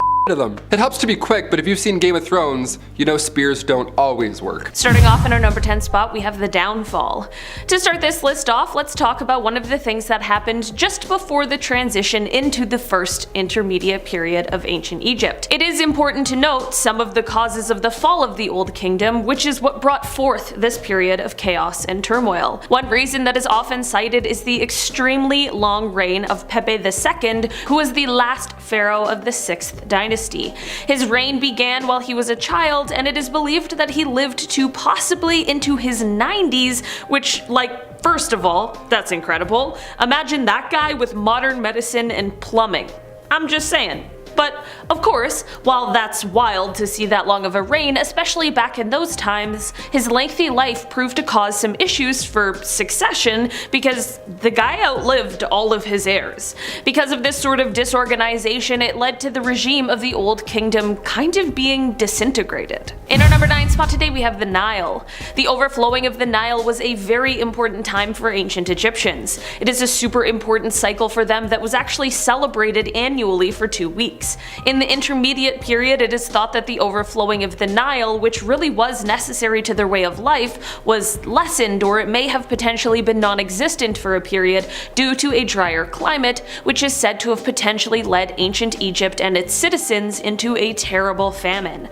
The drier climate and the lack of the Nile inundation would have resulted in lower crop yields, which would have a significant impact on those living in the area at the time. In our number 8 spot today, we have disorganization. happen. Like I kind of mentioned in the first point, part of the reason this intermediate period is often referred to as the Dark Ages is due to the lack of organization within the kingdom. Manetho, who is a historian and priest from the Ptolemaic era, would describe 70 kings who ruled in 70 days. This is likely a bit sarcastic and an exaggeration, but it's meant to show how chaotic things were at the time in terms of leadership. This period of time can sometimes be overlooked in terms of leadership because there is very little known about who was actually leading during this time. It is possible that the 7th dynasty may have been more of an oligarchy, which would have likely been composed of officials of the 6th dynasty. There unfortunately is very little in terms of both textual as well as architectural evidence that survived this period, so much of what really went on remains a secret. In our number 7 spot today we have artifacts. During the time of the 7th and 8th dynasty, while it is true that we have little to go on, there have been a few interesting artifacts found that are believed to belong to this time period. There have been scarabs that have been found that are believed to have belonged to Neferker II of the 7th dynasty. There was also a green jasper cylinder that is believed to have come from the 8th dynasty. There was even a small pyramid that was constructed by King Ebi of the 8th dynasty that has been identified at Saqqara. While we have found these things, there are some rulers from this time whose positions remain unknown to this day. It is entirely possible that we may never know where some of these rulers lie. In our number 6 spot today we have literature. While this entire period of time is incredibly interesting, one super cool thing is that the emergence of what is considered literature by our more modern standards seems to have occurred during this period of time. This led to the birth of new literary prowess in the Middle Kingdom, the age that came after this period. There is one specific piece that is very important historically, and that is the Ipuwer Papyrus. Although this piece of literature is not dated to this period, it is widely believed that it is likely referring to this intermediate period, and it records the decline in both international relations as well as just the general impoverishment that was seen in ancient Egypt at the time. In our number 5 spot today we have nomarchs. Another problem that really contributed to the fall of the Old Kingdom and the introduction into this more difficult period of time was the rise in power of provincial nomarchs. A nomarch was a provincial governor in ancient Egypt. Since the country was divided into 42 different provinces, which were called nomes, there would be a government official that was responsible for each one. Nearing the beginning of the first intermediate period, the position of nomarch had become a hereditary one, which of course meant that one family was likely to hold the position and the power for quite some time. This of course meant that these families, with every year, would only get more powerful and more influential within their nome, which left them becoming more independent from their overall ruler. These nomarchs were beginning to have their own tombs built, and they began putting together their own armies, and of course, this went on to create conflict with those surrounding them. This not only created tensions, but it created warfare. In our number 4 spot today we have division. Once things kind of settled from the chaos of the fall of the Old Kingdom and the bizarrities of the 7th and 8th dynasties, it was realized that Egypt was now kind of divided when it came to ruling, as there were two competing power bases. One of those bases was at Heracleopolis, which was located in Lower Egypt, and the other was at Thebes in Upper Egypt. Those in Lower Egypt had their rule for approximately 94 years, and their kings comprised the 9th and 10th dynasties, each with 19 rulers. The founder of the 9th dynasty, Wakher Khedi I, is often described as quite an evil and violent ruler who caused a lot of harm to those living in Egypt at the time. It is said that he was, quote, seized with madness, which I'm not entirely sure what that means, but it is likely hinting towards some sort of mental health issue. In the end, it is said that he met his demise at the hands of a crocodile, which, I mean, leaves me with a lot of questions. In our number 3 spot today we have the buffer zone. Within the Heracleopolitan kingdom there was a powerful and wealthy province of Siut, or Asiut, which really rose to prominence during this otherwise difficult time. A new line of nomarchs began to rise out of this area, and they maintained quite a close relationship with the kings of Lower Egypt. We were able to discover this through what was inscribed on their tombs. These inscriptions provided a look into what the political situations were like during their reigns, and it describes this line of nomarchs as digging canals, reducing taxation, reaping rich harvests, raising cattle herds, and maintaining an army and fleet. Again, we are talking about a time that is referred to as the Dark Ages, so this sort of success was a big deal.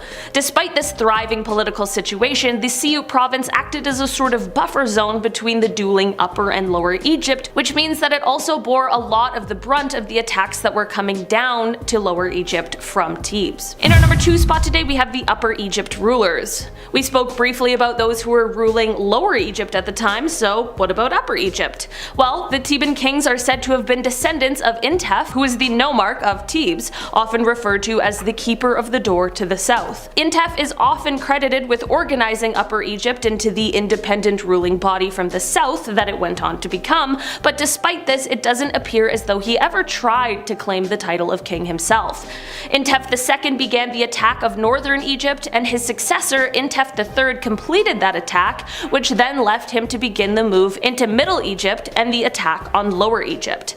The first 3 kings of the 11th dynasty, all named Intef, would also become the last 3 kings of the first intermediate period. In our number 1 spot today, we have the Middle Kingdom. With all of the political chaos that was going on and with the competition for power, this resulted in a lot of violence. Prior to the military conflict, it is said that temples were pillaged, artwork was vandalized, and statues of different kings were destroyed. After the reign of the Intefs, they were succeeded by a line of kings who were called Mentuhotep. The second in this line is the ruler who would go on to eventually defeat the kings and rulers of Lower Egypt, those in the Heracleopolitan kingdom. This is important because it marked a new shift in ancient Egypt.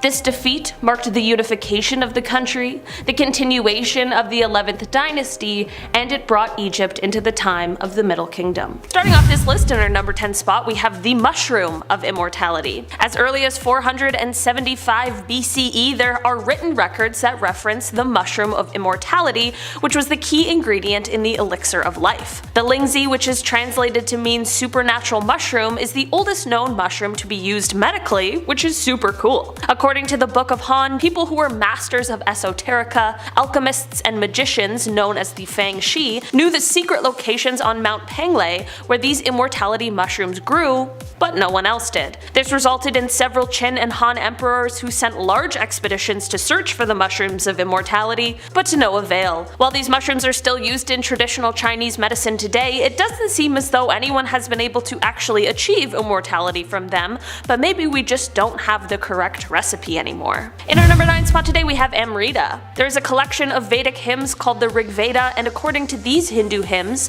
Amrita, which is sometimes called Soma, is a drink that can give someone immortality. Rig Veda 8:48-3 says, "We have drunk Soma and become immortal. We have attained the light, the gods discovered. Now what may foeman's malice do harm to us? What, O immortal, mortal man's deception?" While Amrita and its consumption by humans has been well documented throughout history, the knowledge of where to get it has been lost. It is believed to have been some sort of plant or fungus, and the instructions for the preparation of it involved things like pounding parts of the plant into a paste or to release its juices. It would then sometimes be filtered through wool and then mixed with cow's milk before being consumed. Amrita was often said to have been found in mountainous regions, but despite there being such detailed accounts of its use, the true identity of it has been lost, and now sometimes ritual prayers will include an apology to the gods for the lack of Amrita. In our number 8 spot today, we have ambrosia. This is sometimes known as the nectar of the gods and is often referred to in ancient Greek mythology. It is unclear if ambrosia and nectar were originally separately distinguished, but as of now it is commonly accepted that nectar is usually the drink form, with ambrosia being the food form, but regardless, this is the food and drink of the gods.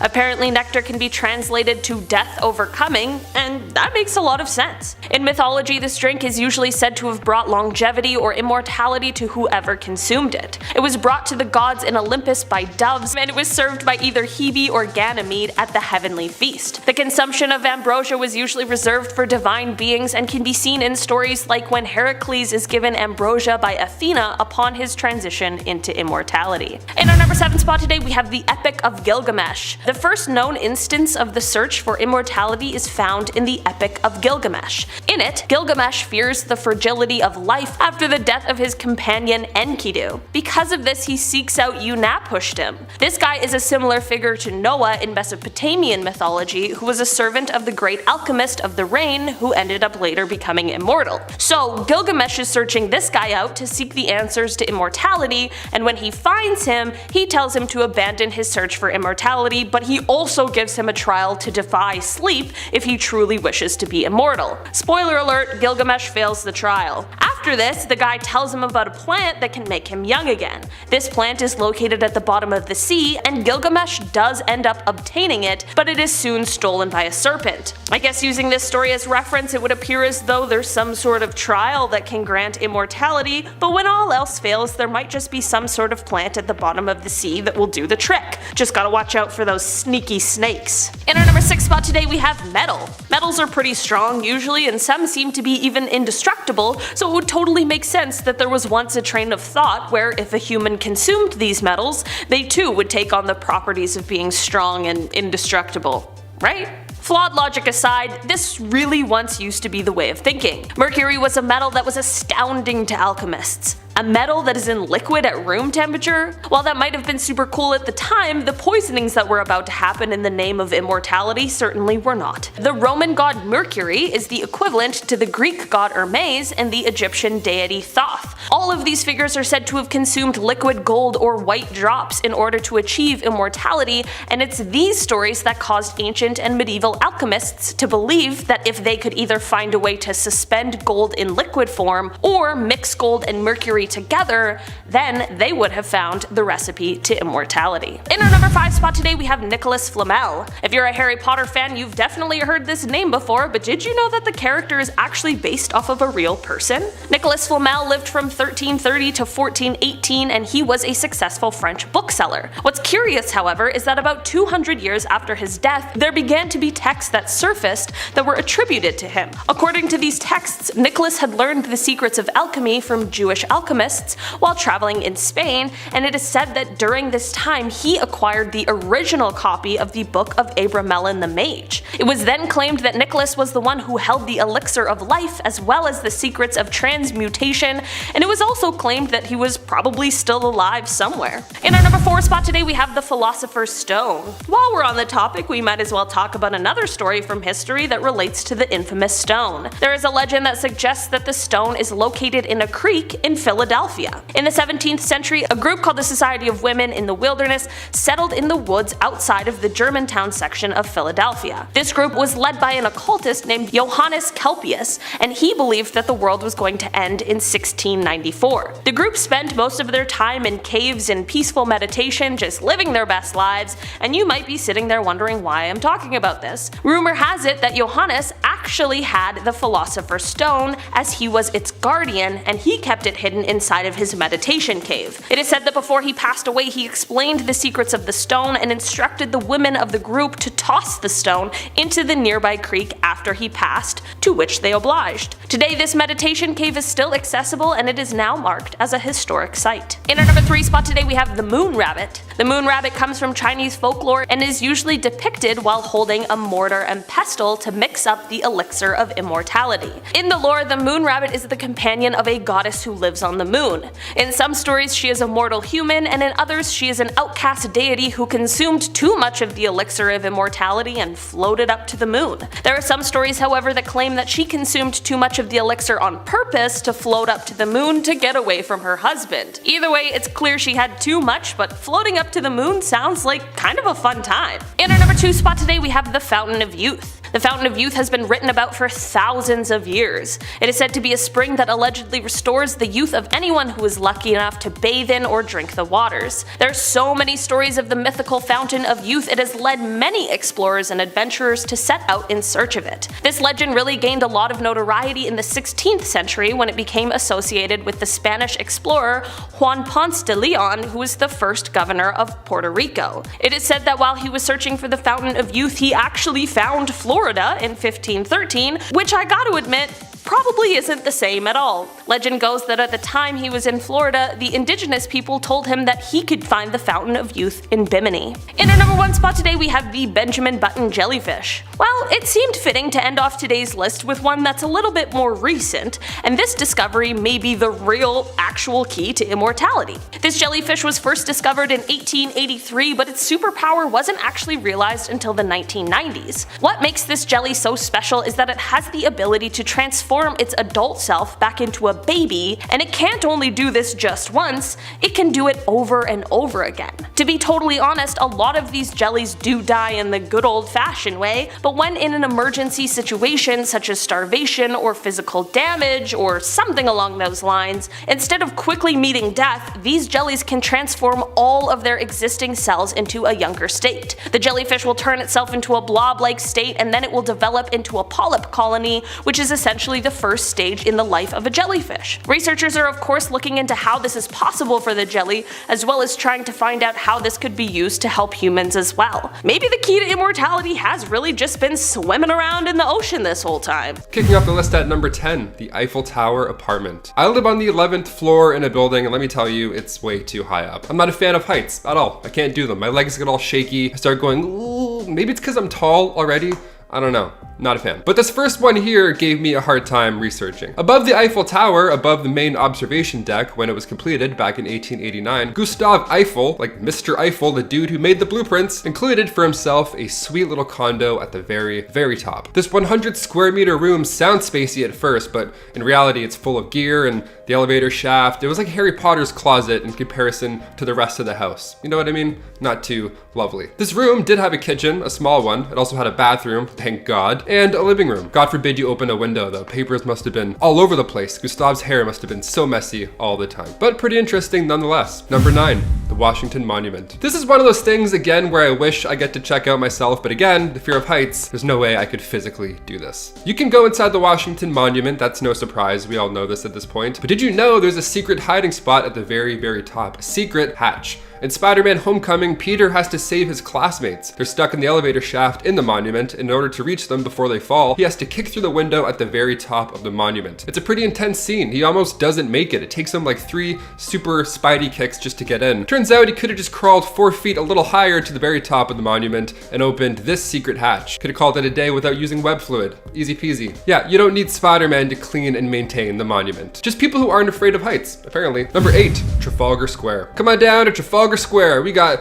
tiny police stations. Little Brits. Back in 1926, strikes and protests were every other week. It's almost like, increasing labor and 13% wage cut is a bad thing. Odd, who knew? So workers in every industry at this point all went on strike. They stopped working in London for 9 days, and most of these protests would happen in London's Trafalgar Square. So in order to keep an eye on things without, looking like you're keeping an eye on things in 1926, the classic walking around, smacking a bat in your hands, blowing smoke in kids' faces, the they do in Peaky Blinders. That's, you can't do that. So instead, the police built a tiny secret covert police station in one of those large light posts. Imagine if your dog started peeing on one of these posts and then all of a sudden 15 police officers just ran out. I'd be confused for the rest of my life. Number 7, the Brooklyn Bridge wine cellar. I'm not a wine guy by any means, but I respect sommeliers. Like, they have books of knowledge about wine just stored in their cool heads at all times. And they look cool while they're doing their job. They know everything about grapes and they look cool. Didn't know that person could exist. What a dream job. Wine is a lifestyle to many. So if you live in New York City and you're a big fan of Merlot, listen up. The Brooklyn Bridge connects Manhattan and Brooklyn. It was built back in 1883, and at the time, it was the longest bridge in the world until 1903. Chief bridge engineer John A. Roebling, as well as his son, Washington Roebling, worked into the building plans in order to help the city financially after, just spending $15 million on a bridge. They included 2 wine cellars, one on each shore, as well as other chambers that could be rented out. The plan worked, and over the following 40 years, wine was stored in the dark, cool granite cellars. Probably so many spiders down there. That's all I think of when I see old just spiders. I see a barn now on TV, I'm like, ugh. It's too many spiders, can't do it. Number 6, Mount Rushmore. When sculptor Gutzon Borglum carefully planned out his designs for Mount Rushmore, the iconic American landmark in South Dakota, he included a hidden room. The room's purpose was ideally to be a time capsule, in a titanium vault full of records telling the story of Mount Rushmore's construction, so it doesn't get lost thousands of years down the line in the future. Although I think, carving presidents' faces into the sacred land of natives was enough, but sure, vaults work just as well. The Hall of Records was meant to be this, well, like I said, massive hall with an 2,800-foot staircase, bronze walls, a massive bronze eagle, swear to God, just a massive eagle. Sure, just because. He wanted future generations to look at this place in awe as we do with Stonehenge. So work began July 1938, but after a year, the project was put on pause to, maybe focus on the presidents and then carving them first before we work on the secret room, national treasure looking ass. Borglum passed in 1941, so the 70-foot cave that was completed at this point was now the vault. They had to be done, that's it. Not as big or flashy as he wanted, but still, there is now a titanium vault behind the 1,200-pound slab of granite. Number 5, Supreme Court basketball court. A court in a court. This is now Inception. Didn't know that. This is the Supreme Court I'm talking about, mainly referred to as the highest court in the land. Back in the 40s, this was the storage room initially for the courthouse, but over time it turned into a workout room, being so large and all. I wouldn't even call that a storage room in the first place, really. But courthouse employees would go in there often and work out, and eventually some genius threw up a couple of backboards. So yes, there's now a basketball court above the Supreme Court. That is insane to me. Imagine hearing players' shoes squeaking around during a trial. You're like, Your Honor, I believe somebody just got juked. Number 4. Grand Central Station tennis court. Okay, it's kind of hard to mention the Supreme Court without talking about the tennis courts at Grand Central. In the early 1800s, trade and banking fueled the city, specifically via railroad. Both freight and passenger, this was booming. So come 1871, Grand Central opens up, but the Vanderbilt Tennis Club, that opened up much later in 1965. It wasn't even tennis either. This room had also been a recording studio at one point in history. It had also been an art gallery. It hosted breakdancing, like a whole breakdancing tournament, boxing, double Dutch tournaments, pretty much everything you want to see, they've hosted here at one point. So if you ever see a sweaty dude walk out of a janitor's closet with a bunch of tennis balls, go poke around a bit. Go poke around a bit. Number 3. Drum Castle. Ancient chambers. Okay, let's do this. Now we're talking about some real ancient stuff. That stuff was just fun. I wanted to throw in the list. But now this is definitely ancient. Back in 2013, while a conservation team was working on Scotland's oldest castle, Drum Castle, they found a previously undiscovered part of the castle, which was like this small hidden chamber. It was left untouched for hundreds of years. Dr. Jonathan Clark from FAS Heritage, part of the archaeological team, recalls window openings on the first floor level, but once inside the castle, wherever these rooms were, they were hidden behind bookshelves. They couldn't get in. So they unblocked the windows from the outside, took a peek in, and then found this. They found a hidden medieval chamber in great condition. Even had a little toilet in there too. To quote Dr. Clark himself from The Scotsman, great name for a website also, gotta add that in. He says, "This adds greatly to our knowledge of how the interior of the Tower of Drum was used in the medieval period. In due course, it should contribute a greater knowledge of how 14th century towers were used in their heyday." And no, in case you were wondering, nobody had breakdance battles in this one. I already looked into that. Number 2, Paris Catacombs. Originally, the tunnels under Paris Catacombs were built for stone mines, but near the end of the 18th century, it turned into something a little haunting, I'd say. Cemeteries were starting to fill up. Literally, they were filling up at this point in time. Humans didn't figure out how to be clean and where to store bodies and all that jazz. So bodies would just be laying at the side of the road, and they would literally pile up. So the solution was to, put them out of sight, out of mind, and to now use these catacombs. These tunnels have been there for centuries, so you might as well put them to good use. And by good use, I mean, let's pile a bunch of skeletons on top of each other. But in 2004, French police discovered something not terrifying, which is lovely. They found a small movie theater hidden underneath the city in the catacombs, and a tiny restaurant as well, in case you got a little snacky. 7 years later, a leader of UX, Urban Experiences, came forward and said there were over 100 people working on this, and it was supposed to be this new underground experience. I don't know, I'm kind of torn on this one. Would you watch a movie in the Paris Catacombs? Imagine watching As Above, So Below in a theater in the Paris Catacombs. Could you do it? I don't know, I feel sick thinking about that. And finally, number 1,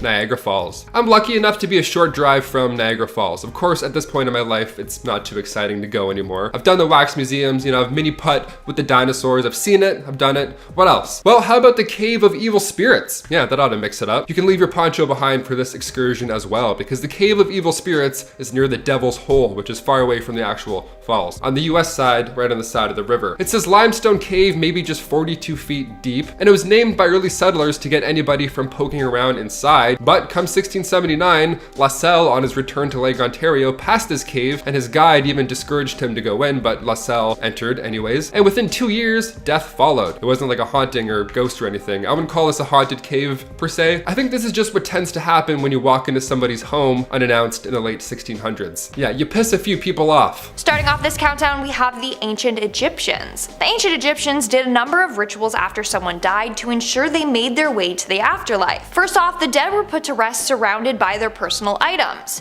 Their tombs were filled with tools, food, wine, perfume, household items, clothes, etc. Everything they believed they would need for the afterlife.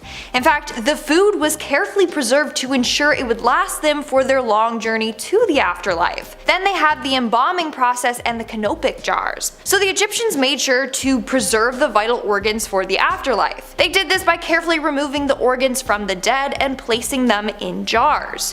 One jar was for the lungs, one was for the stomach, the other was for the intestines, and one for the liver. The heart was always kept in the body though. Again, all of this was done to ensure the individual got to the afterlife with no problem. And lastly, we have the burial mask. People of power were often buried with a burial mask on. These masks were made to resemble the person that they were placed on.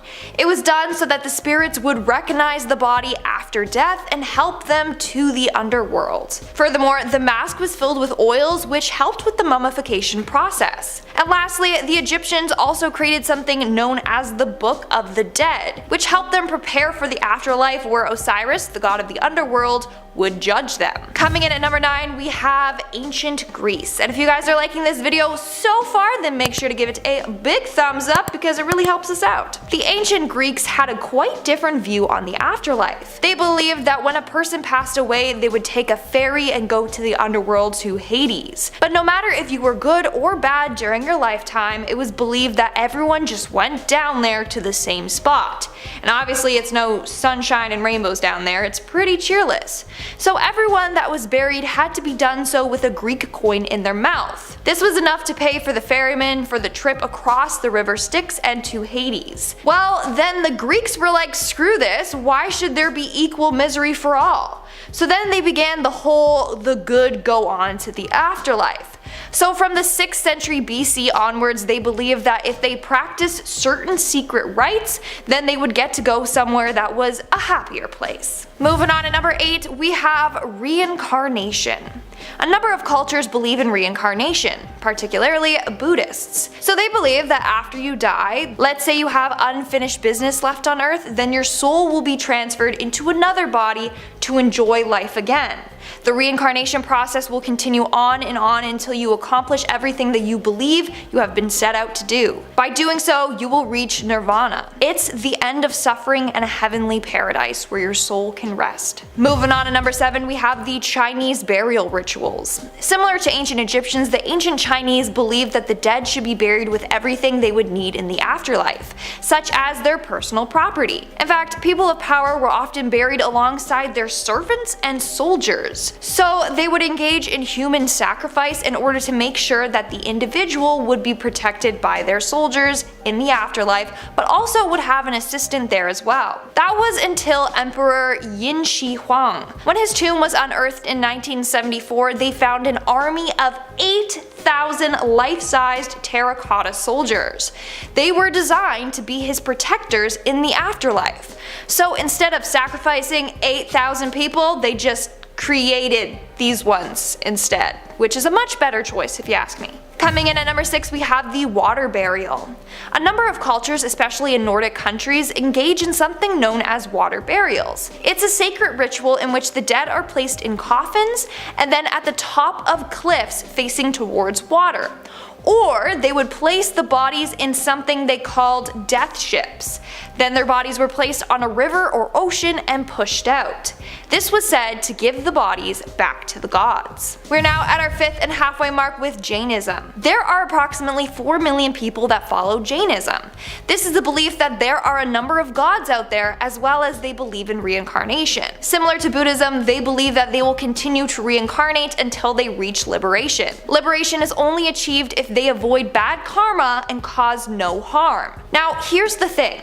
The reincarnation process is pretty dark. So when people die and don't achieve liberation, they might have to go through 8 hells of suffering before their rebirth. Each hell gets colder and colder and gets worse and worse. The soul is subjected to a number of torturous things before they reach the final hell and are placed back on earth for another chance to reach liberation.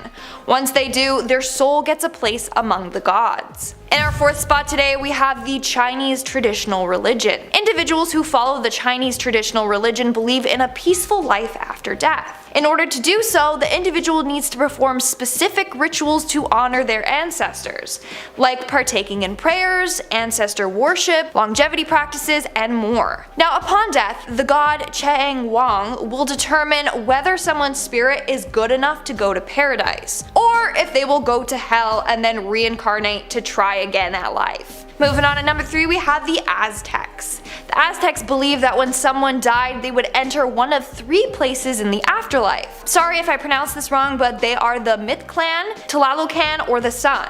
Mictlan is the underworld. Those that lost their lives from horrible causes would end up there. Tlalocan is a paradise ruled by a rain deity. So those that lost their lives by drowning or by getting struck by lightning or even by dying from a disease associated with the rain deity would be sent there. And those that lost their lives during childbirth or any fallen warriors would transform into hummingbirds. In our second spot today, we have the Mayan burial rituals. The ancient Mayans viewed getting to the afterlife as a dangerous trip. As a result, they buried the dead in a way that they believed was easier for the soul to pass through the afterlife and into paradise. So the dead were buried with maize, aka corn, in their mouths. That to them was a symbol of the rebirth of their souls. It was also said to provide them with nourishment on their journey. Additionally, their bodies were positioned in their graves in the direction of the Mayan paradise. They believed this would make it easier for them to get to the afterlife. And lastly, their bodies were sprinkled with red cinnabar and wrapped in cotton. This was said to be a disguise for them to avoid being attacked by demons while on their journey. Everyone who passed away had to go on this journey except for those who died at childbirth or died from sacrifice, battle, or took their own lives. If this was the case, it was believed that their soul would pass directly into paradise. And in our number 1 spot today, we have the lost souls. Now, let's talk about the poor souls that can't find peace and are stuck here on Earth. These are what we know of as ghosts. Now, ghosts are often tied to the location of their death. They often are stuck in that area if their death was sudden, like they were murdered. They then may start off not realizing that they are actually dead. Sadly, most ghosts won't be able to leave until they find peace, whether that be getting justice or help catch their killer or saying goodbye to their family. It makes it even harder though when they don't receive a proper burial or if their body was never found. These ghosts are stuck haunting the earth until their body is found and they can reunite with it, or until they receive a proper send-off, for example, a funeral. If not, they might never reach the afterlife. Now I feel bad for ghosts, like I'm not afraid of them anymore. I just want to help them. For now though, we are getting into our number 10 with the Rongorongo writing. 26 tablets were found on the remote Easter Island, thousands of miles out in the Pacific Ocean. Written on them were glyphs which historians have not been able to decipher since they were discovered over 150 years ago. The images are shaped like humans, animals, plants, and geometric patterns. Every single symbol contains a head that is facing up, forward, or to the right. Each one is about a centimeter high. That's pretty much all we know though. It's thought that the writing may contain clues as to how the civilization that lived there ended up collapsing. Okay, at number 9 now, we have the Sophatic rock scripts. In Jordan's Black Desert, among the scorched sand, lie some rocks with very strange writing on them left by people who lived there over 2,000 years ago. They contain images of horses, antelopes, lions, and birds. Archaeological evidence also seems to show these people had access to abundant water. If you look around the desert there now, none of that is there.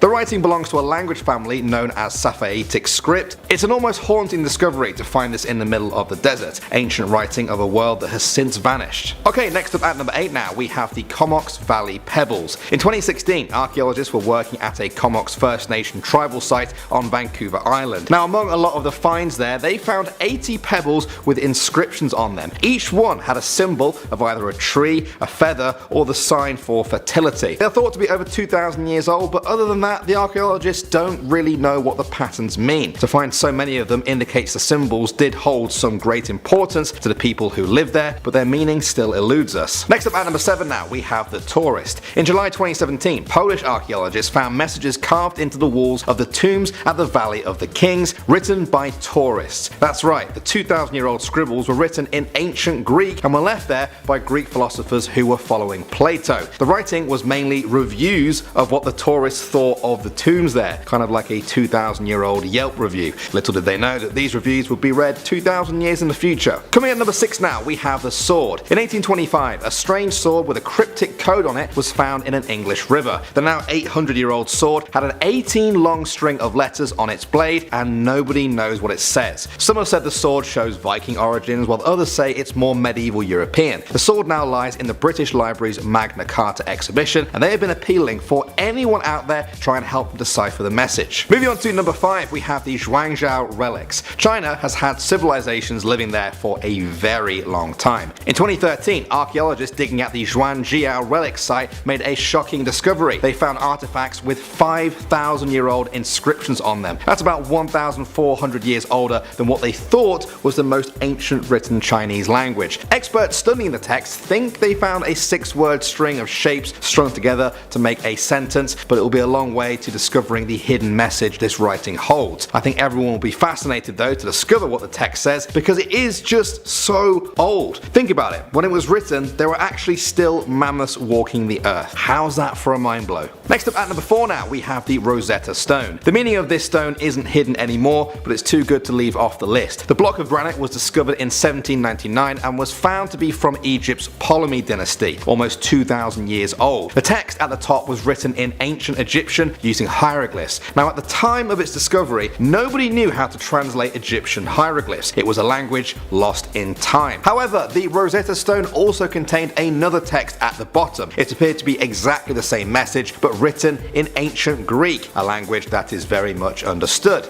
Armed with this, experts began to decode the hidden meanings of the hieroglyphs and translate every piece of writing they could find. Alright, at number 3 now guys, we have the Makeva writing. Now a Makeva is an ancient Jewish ritual bath. Many of them have been found in Israel, but one in particular has archaeologists stumped. One of these baths was found in Jerusalem in 2015. It's thought to be about 2,000 years old and contains a number of words and symbols on the wall there that have not yet been deciphered. There's images of boats and palm trees scattered all over the wall. Some of the letters are in Aramaic, the language that Jesus spoke. They also date to around the same time he lived. Experts say this is a very significant find. They just want to understand the message. Moving on to the number 2 spot now, we have the Shugborough inscription. In the grounds of England's Shugborough Hall, you'll find an 18th century monument commissioned by a man called Thomas Anson. On it, there's an inscription of 2 lines. The first line reads OUOSVAVV,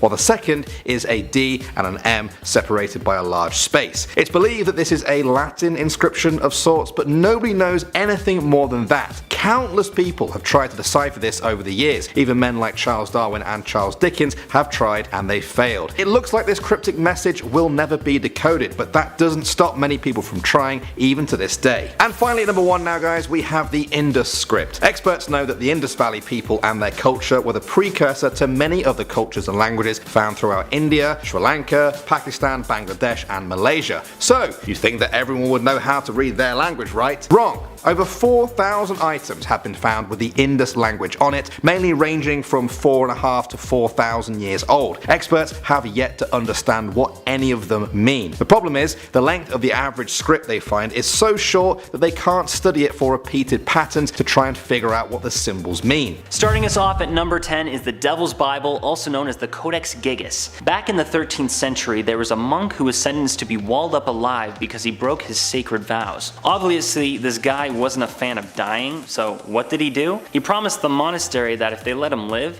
he would write a book that would contain all human knowledge in a day. Yikes, that might be worse than death. In order to fulfill his promise, he sold his soul to the devil himself. Supposedly, this Devil's Bible contained a complete Latin translation of the Bible and multiple other texts, such as medical formulas and even instructions for performing exorcisms. This book was created using more than 160 animal skins and apparently takes 2 people just to lift it. Although, mysteriously, this book became a bit lighter because 12 pages are actually missing. Rumor has it, these pages contain satanic rituals to summon the devil himself. Of course, there is no way in knowing unless we read it for ourselves, so if any of you hardcore readers out there get a chance to take a peek, Let me know in the comments. Coming in at number 9 is the Nazca Lines. Most of us have heard of crop circles before, but what about the Nazca Lines? The Nazca Lines, just like crop circles, are actually named geoglyphs. Now, what is a geoglyph? A geoglyph is a large design produced on the ground and usually formed by clastic rocks, stones, stone fragments, and gravel or earth. The Nazca Lines were first discovered in the 1930s when pilots were flying over the Nazca Desert in southern Peru and came across these massive drawings. The ancient Nazca civilization made up these drawings consisting of animals, humans, and plants around 2,000 years ago. There are said to be over 100 of these drawings spanning a total of 50 square kilometers. And while many can identify who and what created these massive drawings, no one alive actually knows the reason behind them. Scholars theorize that these were massive signs to give incoming sailors directions, or that they were a way to communicate with those above us. Dun dun dun! Here at number 8 we have the Roman dodecahedrons. All over the world for hundreds of years, random stone and bronze objects have been popping up in fields and sometimes even in people's yards. These objects are called the Roman dodecahedrons. These objects have 12 sides with a small circle on each and pegs sticking out of every single corner. Experts have dated these objects all the way back to the 2nd and 3rd centuries CE, but once again, they have no idea of their purpose. Many believe these objects resemble an ancient nautical devices, or were used to sow winter grains or even calibrate water pipes for Roman architects. In the end, all of these are just theories and cannot be told for sure. So maybe go and invest in a metal detector and see what you can find. At number 7, we have the King List. Dating all the way back to the 3rd millennium BCE, this giant slab known as the King List lists all of the Sumerian kings with their respective dynasties, locations, and the times they were in power. This may not seem like much of a mystery to you, but the mystery isn't the list of the Sumerian kings on the slab, but what is actually included in the list of kings. There are mythological events inscribed on the slab, as well as the events of the Great Flood and the Tales of Gilgamesh, meaning that the stories from the Old Testament could indeed be true and that the kings included on the list were actually gods or demigods. Hopefully all that power didn't go to their heads. At number 6, we have the Antikythera mechanism. Back in 1900, a group of sponge divers discovered a shipwreck in the Mediterranean dating all the way back to 70 to 60 BCE. These divers salvaged 3 pieces of bronze making up what is now known as the Antikythera mechanism. This shoebox-sized artifact stunned scholars for over a century due to the fact that the object's gears and internal mechanisms were far beyond any of the known Greek tech of the time. Some even believe that this object is proof of ancient aliens' visitations to Earth. Although in the late 20th century, X-rays showed that the object is designed to track astronomical movements and was confirmed later by CT scans that revealed inscriptions for what was basically an ancient computer. While the object's use has now been confirmed, what is still puzzling is the advanced construction and precision of this tool that is believed to be way more advanced than what was available at the time. I don't know.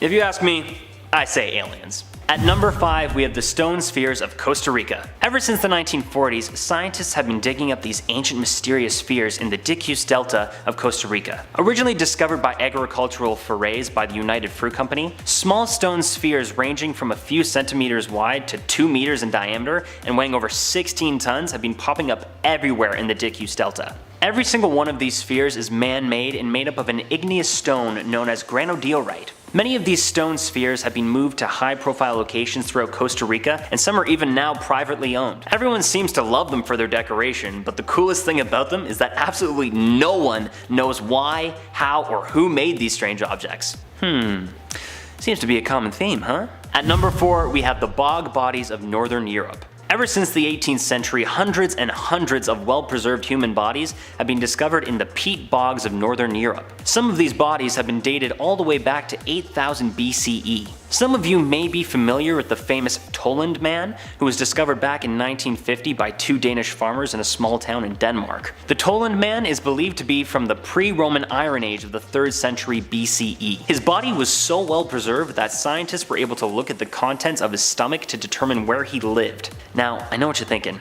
Dewey, this sounds amazingly gross and cool, but where's the mystery, my dude? Well, I'm glad you asked. All of the bodies that have been found have no explanation as to why they were placed in the bogs, nor why this way of disposal would be utilized. There are only speculations that these people were either sacrifices or social outcasts who were fated to meet their doom. Wow. And I thought high school kids were mean. Coming in at number 3 is the underwater ruins of Japan. Just under the surface off the coast of Yonaguni-jima is Japan's very own Atlantis. First discovered back in 1995, divers and researchers believed the findings to be nothing more than just a series of weird rock formations that included straight lines and right angles. Later, there were researchers that discovered a large stone gateway, carved stairways, and streets to huge vaulting towers. Many believe the underwater mystery to be the fallen city of the Jomon people. Experts believe that the city didn't fall into the sea like other fabled underwater cities, but actually slowly submerged over thousands of years. It is believed that this site could hold secrets and answers to all of the other theorized underwater cities around the world, such as Atlantis. Now, we could continue to theorize, or we could just believe that Aquaman starring Jason Momoa is actually a documentary and he currently does live in the ocean. I can see it.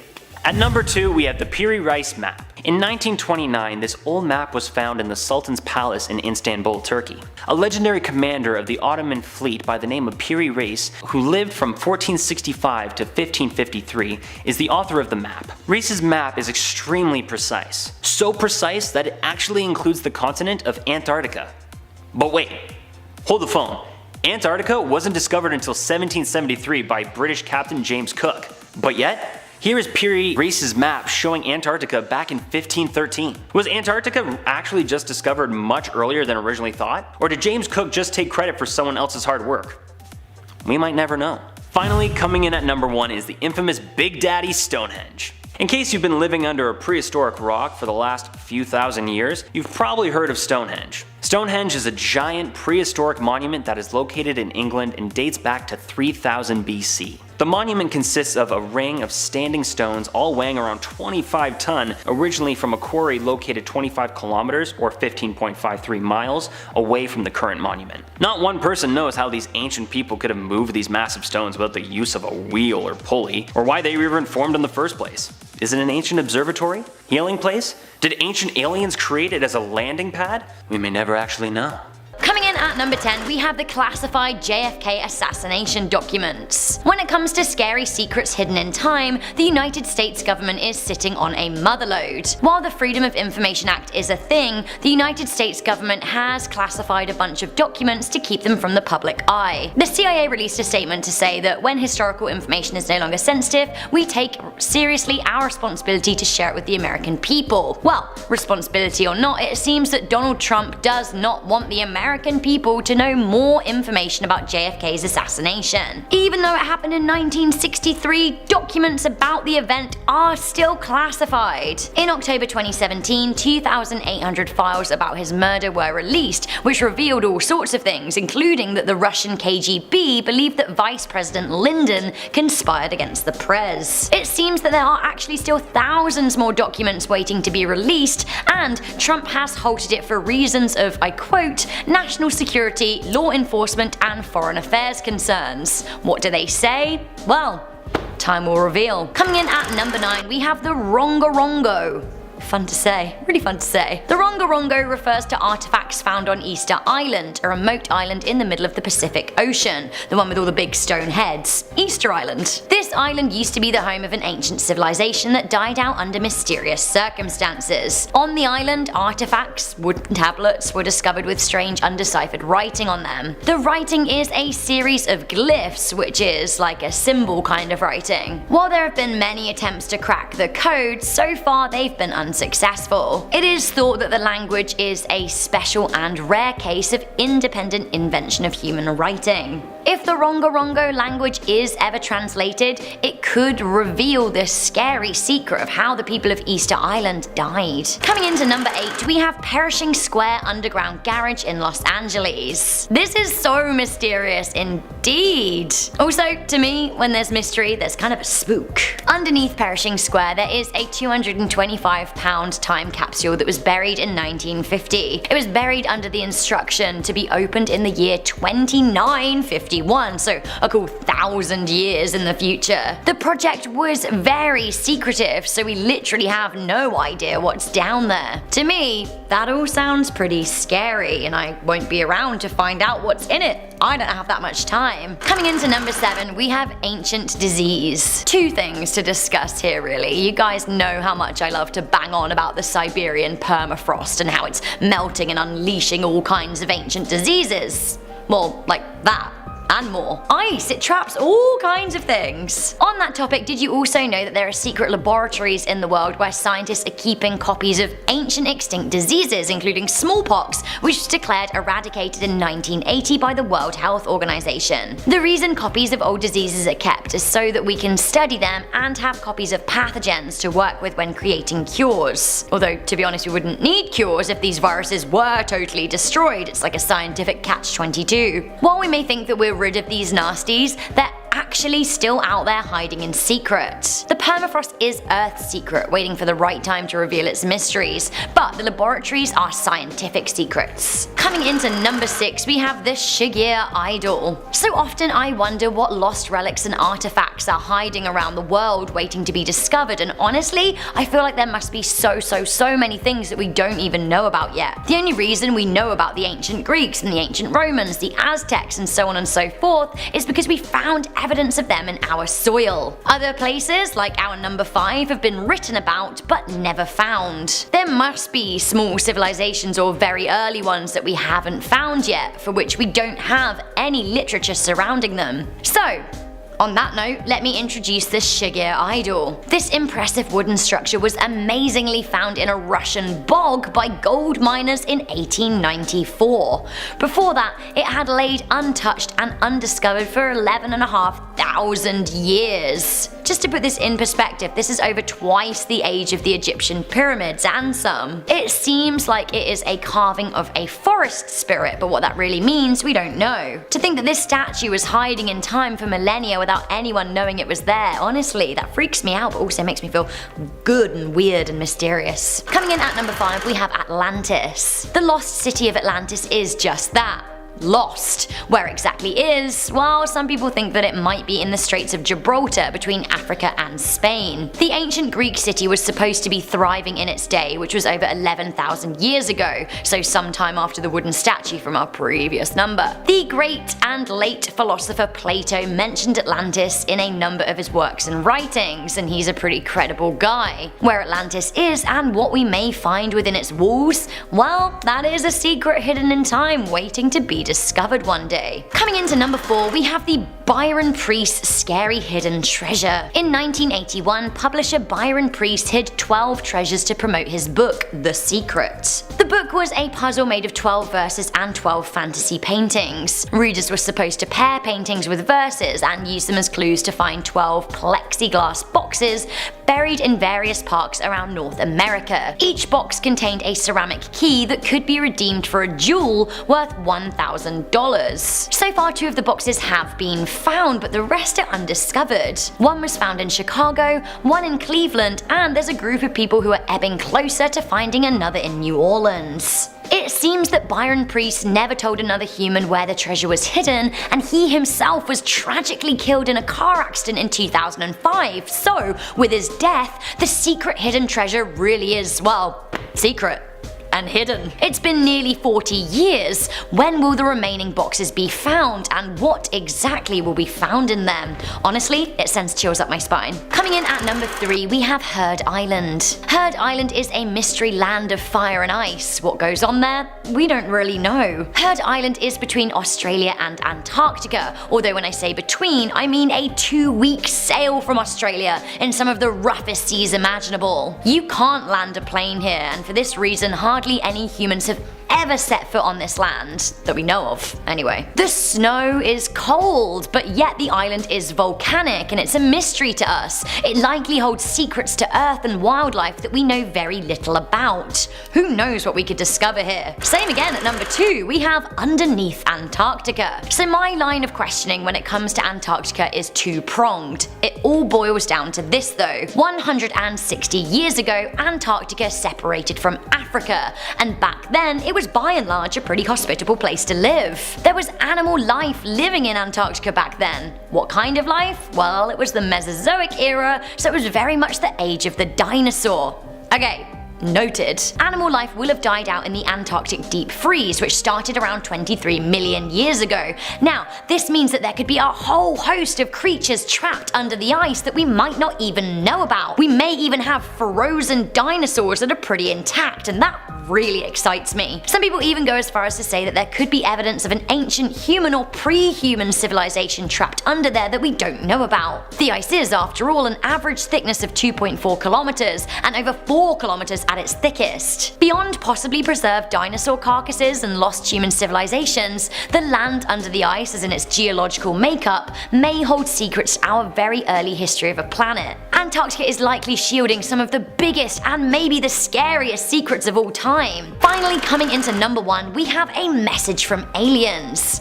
Okay, so hear me out. In 1977, humans sent out a message from planet Earth into the ether via Voyager 1 and Voyager 2 spacefarers. Although these were on 2 vinyls, so unless there are some hipster aliens about, I have no idea how they're gonna listen to them. Either way, it would take 40,000 years for our message, traveling at the Voyager's top speed, to reach Gliese. That's a star 1.6 light years away. Okay, so that being known, perhaps aliens have sent out a message to us, but it's hidden in time and space. The universe is, well, you know, pretty endless. So far, scientists have discovered more than 500 solar systems in our galaxy alone, the Milky Way. Now, our galaxy, to put this into perspective, is 1 of 2 trillion. So I mean, I'm not one for super quick math or anything, but if the Milky Way is typical, there could be 100 billion or more solar systems out there. And that's just in the observable universe, and honestly, I am mind-boggled. Now, I imagine that there is life out there somewhere, and if it's reached the point where it has the ability and capability to send out information into space,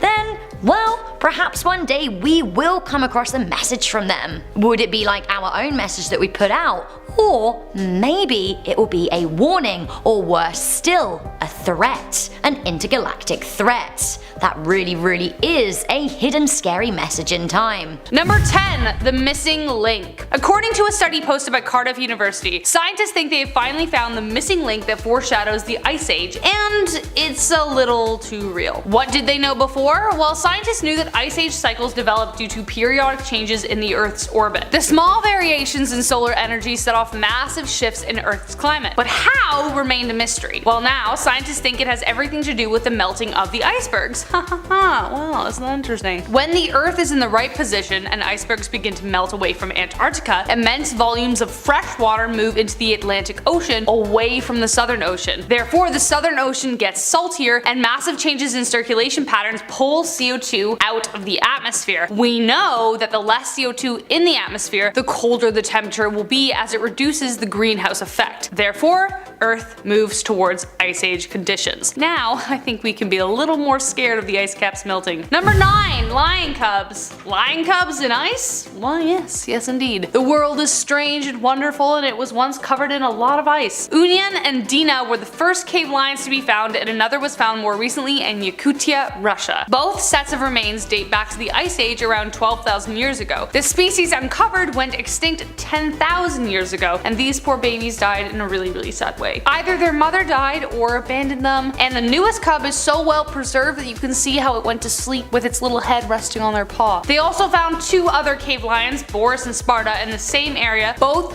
perfectly preserved and 18,000 years apart. These 2 little cubs also helped establish the appearance of cave lions without manes. But the most exciting thing about the remains is that it could be used for cloning now that we completed the genome. Interesting. Number 8. A wolf head. The wolves we have now are pretty massive, but imagine how big their ancestors must have been. Pavel Efimov was searching for mammoth tusks in Siberia, Russia, when he made an unexpected discovery. The head of an Ice Age wolf, perfectly preserved. Its hair, teeth, brain, and ears are fully intact after can't believe this, after 40,000 years frozen in the permafrost. These massive creatures were a little over twice the size of modern day wolves and could crush bone stone with their jaws. Definitely not the most friendly of creatures. It would have been a full-grown wolf when it died, but it wasn't killed by humans. Why was the head separated from the body then? Well, scientists believe that it died originally intact, but with the melting and shifting and cracking of the ice probably separated them. The most exciting part is that now scientists will be able to study the evolution of the modern day wolf. Number 7, disease. I think we've talked about this on the channel before, but here we are again. In August 2016, 21 people were mysteriously infected by anthrax. This is just one terrifying discovery that scientists have made beneath the ice. Researchers are concerned that some of the world's most deadly viruses are trapped beneath the permafrost from the ice age. And based on this event, they don't seem to be wrong. Not only are they worried about the potential resurfacing of the bubonic plague or smallpox, but something even bigger. Something we may not even have heard of yet. Due to the rapid rate of the ice melting, it is only a matter of time before we figure this out the hard way. We've survived one pandemic. Is another waiting beneath the ice, one layer away from revival? I really hope not. Number 6, giant animals. Considering we have started this list off talking about a lot of animals, it seems to make sense that we highlight a theme here. Ever wonder what it would be like to live in the ice age?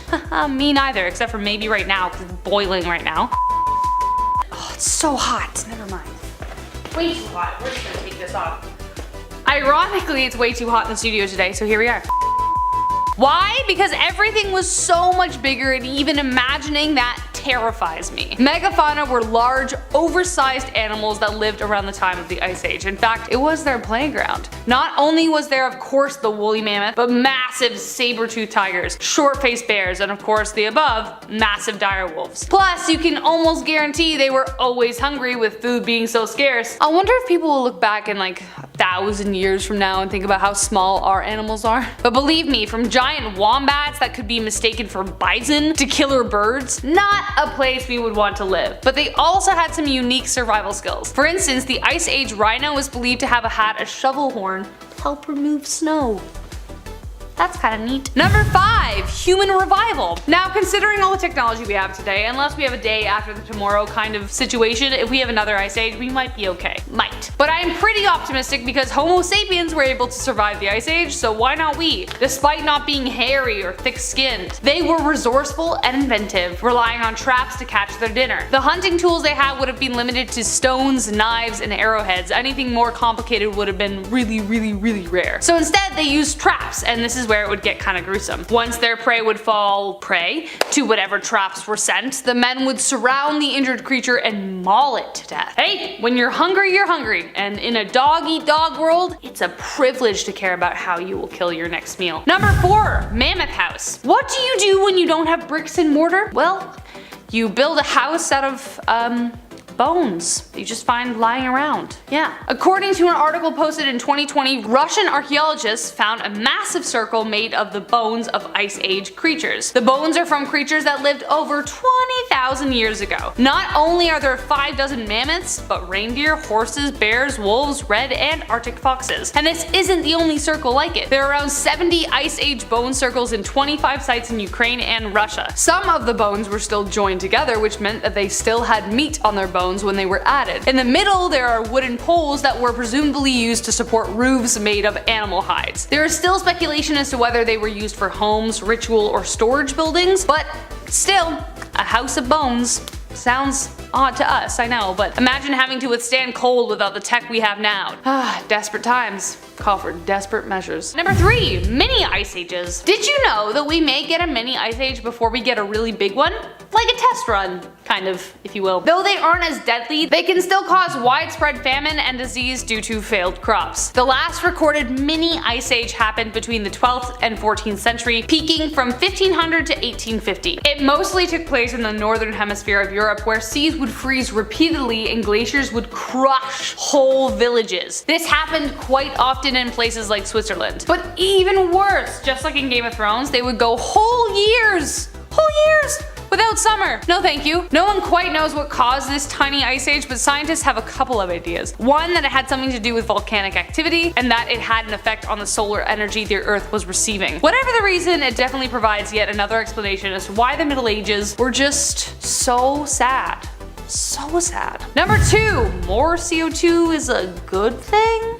Considering the first point on this list, we know that less CO2 in the atmosphere will lead to colder temperatures, which could mean ice baby. But considering the very, very real concept of global warming and the fact that we are injecting so much carbon dioxide into the atmosphere, could that mean we will stave off an ice age? Well, scientists think this might be so. While we definitely need to figure out how to control our output so other problems don't arise, it could help fight off the next ice age, right? Weird. There's an upside to everything. According to Cambridge University, although the planetary cycle makes an ice age inevitable, like the seasons, the only way it can happen is if the CO2 level is too low. At this point, we have pumped so much CO2 into the air that even if it all stopped tomorrow, we would still have enough to keep an ice age at bay for at least 1,000 years. However, if we keep going the way we're going, well, goodness gracious, great balls of fire. Like, what do you want? Snowball? Hot Earth. Depends what you like, I guess. How the heck are we gonna get out of this one, you know? And last but not least, the snowball. What's more terrifying than an ice age? A giant snowball. No, not the one that you made to throw at your neighbor. I mean the one that could be our Earth. A snowball Earth is a very, very terrifying possibility, though probably not as likely. A snowball Earth would destroy much of life on Earth and sink our entire world into a deep freeze. And it did! The snowball Earth was a series of ice ages that occurred during the Neoproterozoic era that were so massive the entire planet froze over 500 million years ago. Why did it happen? Well, scientists from MIT speculate that it was due to a drop in heat so steep that it triggered a runaway effect. The ice expanded so quickly the Earth didn't have time to recover. This drop in temperature might have been prompted by several volcanic eruptions that happened in quick succession. Scientists are unsure as to whether humans could make this happen, but if it did, we wouldn't be able to stop it. At the speed at which the Earth's atmosphere is changing because of us, who knows what could happen. It could go so far it goes the other way around. You just don't know. Starting off in our number 10 spot, we have exorcisms. So one would think that exorcisms would be strictly reserved for horror movies and the like, but that is simply not true. They are definitely a real-life nightmare, and the former chief exorcist of the Vatican certainly knows all about them. The late priest, Father Gabriel Amorth, served in this position for more than 60 years, and throughout his career he is said to have performed approximately 160,000 exorcisms. That's an insane number. What's even more concerning is it's not like he's the only one doing them. There are tons of priests who perform these things. So much so that there's a workshop at the Vatican that has welcomed 250 priests from across the world to learn how to perform such a thing. This is all to say that a lot more exorcisms are happening than I would have liked to think. In our number 9 spot today, we have The Man on Trial. Okay, history is full of a lot of weird stuff, especially when it comes to laws and court and all of that stuff. Things were really different back then, and this is an example of just how different. In 897 AD, the Catholic Church put a dead man on trial. People have definitely been held accountable after death in our modern society. A posthumous trial can be held for a variety of reasons, but that's not what happened here. No, they actually exhumed the body of this man after he had been dead for 7 months already, and they literally brought his body to the courtroom. Necessary? Probably not. Dramatic? Most certainly. I thought jury duty now was bad. Imagine being the jury for that trial. This man on trial was Pope Formosus, and he was being accused of usurping the papacy. In the end, he was found guilty of this. All of his acts as Pope were declared null and void. His body was then stripped of all official garments and instead dressed in rags. His 3 fingers of benediction were cut off and his body was thrown into the river. They very obviously took this all very seriously. In our number 8 spot today, we have Wine Wednesday. Okay, this one might not be terrifying, but I guess that depends on how you feel about wine. According to reports, it is said that the wine consumption in the Vatican is greater than any other country. Like, statistically, the average person living in the Vatican consumes 20 gallons of wine every year. That's a lot of wine. That's 3 times the average of someone in the UK, 6 times as much as someone in the US, and twice as much as the typical resident of France and Italy. If only there wasn't so much other creepy stuff going on in the Vatican, it might actually be a good time. In our number 7 spot today, we have the crime rate. The Vatican is the smallest state in the world in terms of both area size and population size. Despite this fact, however, it still manages to have one of the highest crime rates in the entire world. Not what you would think for the Holy State. right? The crime rate in the Vatican is said to be 20 times higher than the crime rate in Italy. It's said that there is 1.5 crimes per person. It is said that this is due to the high number of tourists, which makes the area a pickpocket's dream. But who's to say for sure if that's the case? Either way, best to keep your eyes and ears peeled if you're ever walking through those streets, apparently. In our number 6 spot today, we have the digital world. Okay, definitely less terrifying and more just bizarre, or I guess surprising is probably the right way to put it. During his time in the position, Pope Benedict XVI liked to send text messages to his subscribers around the world. Surprisingly, in 2009, the Vatican even opened up a YouTube channel to show different papal addresses and ceremonies. To take this all even a step further, the Vatican even had an app for smartphones. Imagine being the person who created it. The app contained multiple different versions in different languages of a prayer book and the prayers of daily mass. Just months before his resignation, Pope Benedict XVI even got a Twitter account. So, the papacy is going digital, apparently. In our number 5 spot today, we have the secret archives. The secret archives of the Vatican are one of the best known things about the entire state, but what exactly is in them remains much of a mystery. The archives are 53 miles long and there are thousands and thousands of catalogs. Only scholars can access these catalogs, but it still takes quite a bit of time and effort to get a pass to see them. Also, once you're there, you have to request what you want. There's no browsing the archives allowed. The official purpose of these archives is to house important paperwork and things pertaining to the Pope, but many people have speculated about all the secrets that these archives could be holding. Considering how many things and stories most of us have heard about what secrets may be hiding in the Vatican, one can only guess what atrocities may lurk in some of the pages found in these archives. In our number 4 spot today, we have the bank. The Institute for Works of Religion, also known as the Vatican Bank, is certainly no stranger to scandal, as it has definitely seen its fair share over the years. This bank was first established during World War II, during a time that Italy was fighting against the Allied forces. Out of all of the controversies throughout the years, the bank and their dealings with the guy who we'll call Adolf Hitler, for the sake of this video, is by far the most controversial. It has been reported that the Vatican received a considerable church tax from the evil guy annually. A lot of this money was paid this way so that it couldn't be tracked by Western banks, and this is kind of how the IOR became known as the world's top offshore bank. The Catholic Church has of course made use of the IOR to store tons and tons of its money, the extent of which has never been revealed to the public, so we will likely never know exactly what went on with all of these shady World War II dealings. In our number 3 spot today, we have family ties. This is something that really came to light in 1982. In that year, the Vatican Bank president resigned from the role after a series of scandals that ended up exposing the bank's ties to the mafia. In the end, the bank had to repay more than $200 million to its creditors because of this entire scandal. The bank president was never indicted on any of these crimes, but he has been suspected of not only these crimes, but also being involved in several mysterious deaths. Like, what in the world? This is so wild. In the end, he had diplomatic immunity in the United States, and he retired in Arizona in the 1990s, where he lived out the rest of his life. In our number 2 spot today, we have tax evasion.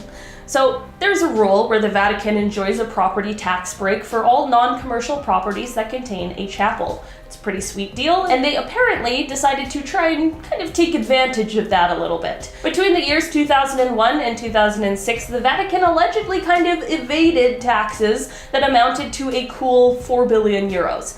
The European Court of Justice, of course, ruled this entire thing illegal, and that is why the Vatican had to later procure 4 billion euros as post-dated tax. Many people speculate that this is just a drop in the bucket of what they owe in evaded taxes, but I don't even know how to do my own taxes, so who am I to say? In our number 1 spot today, we have the Secret Court.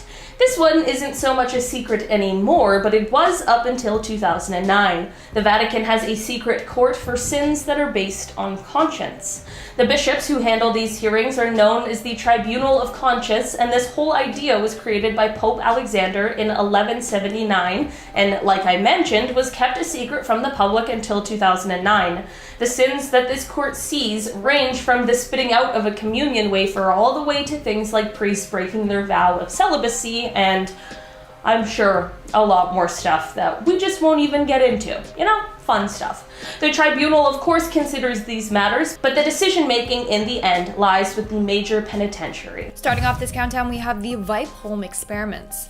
This was a series of experiments in Sweden from 1945 to 1955. It's literally going to make you sick to your stomach when you find out what they did. Basically, they force-fed people with mental illness sweets to see if sugar was related to tooth decay. Imagine people just cramming food down your throat against your will. It's very gross. These experiments were conducted by the government and sponsored by the sugar industry. The experiments lasted for about 2 years, and by then the teeth of about 50 of the subjects in the experiment had been completely ruined. In our 9th spot, we had the UK Special Demonstration Squad. This is the name of a group of undercover police officers in the UK. Now, the things that they did are going to shock you. For example, they would steal birth certificates and identities of people that had died at a young age. They'd make sure that they would be around their age and then use their identities. The younger the person died, the better, because that means they didn't already live a life that they would have to cover up. And then they would go around with this new identity. Some cases they actually got into relationships with women, but the whole time they did so just to spy on them. In November of 2015, the Metropolitan Police Force apologized to 7 women tricked into relationships by these officers.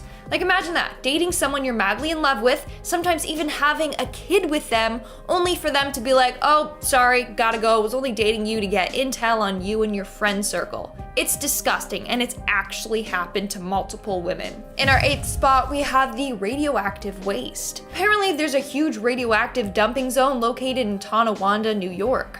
In fact, they dumped more than 37 million gallons of radioactive waste from their World War II atomic bomb tests.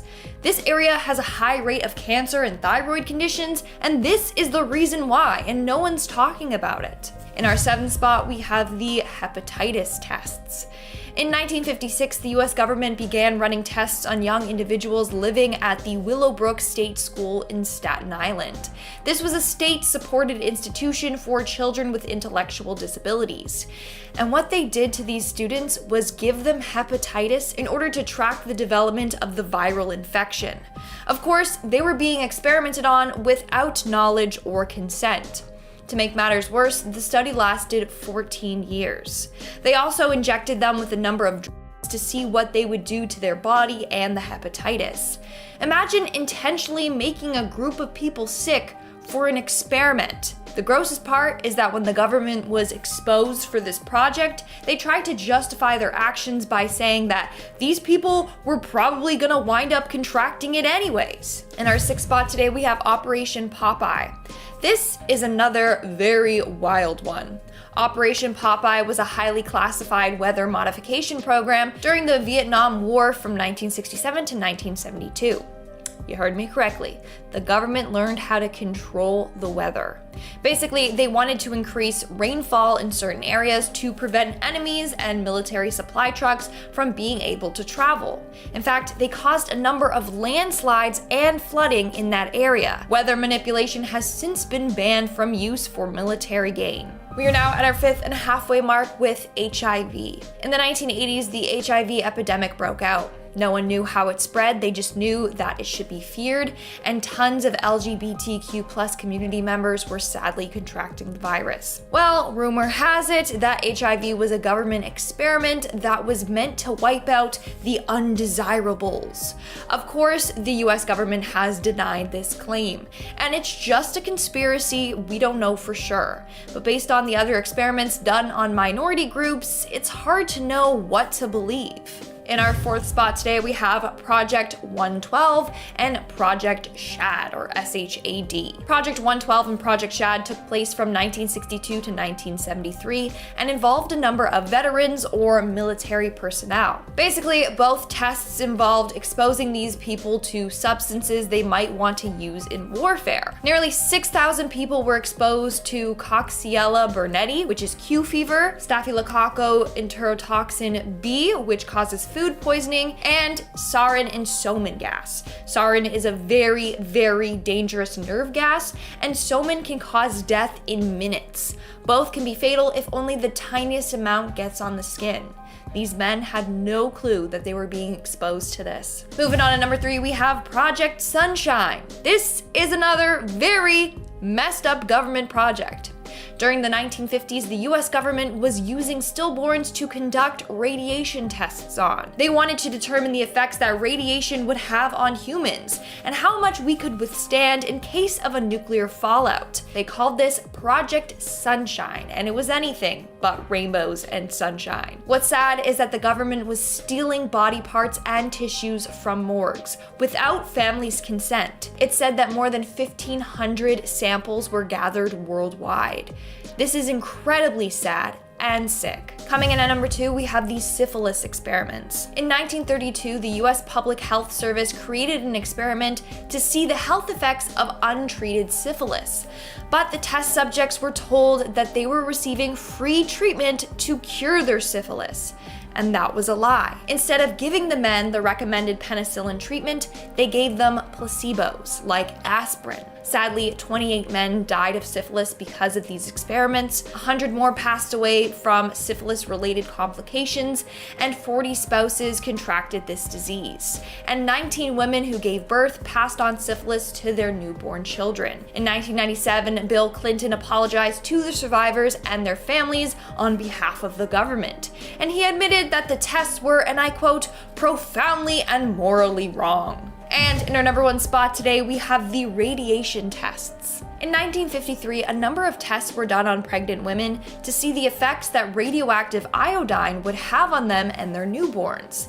These studies were terrible. In one study, researchers gave these women doses of iodine 131. Sadly, they all miscarried. When they did, they continued to study the women's aborted embryos. Another study took place after World War II. 829 pregnant mothers in Tennessee were given vitamin drinks. They were informed that these drinks would improve their health and their babies. But it actually contained radioactive iron, and the researchers wanted to see how fast the radioisotopes crossed into the placenta. Several of the young passed away from these experiments. 4 died from cancers as a result of the experiments, and the women experienced rashes, bruises, anemia, hair and tooth loss, and cancer as well. Meanwhile, they just wanted the best for their babies and thought that this drink was going to help them, not kill them. Alright guys, that's all for today's video. It's pretty dark, not gonna lie. Pretty dark and messed up.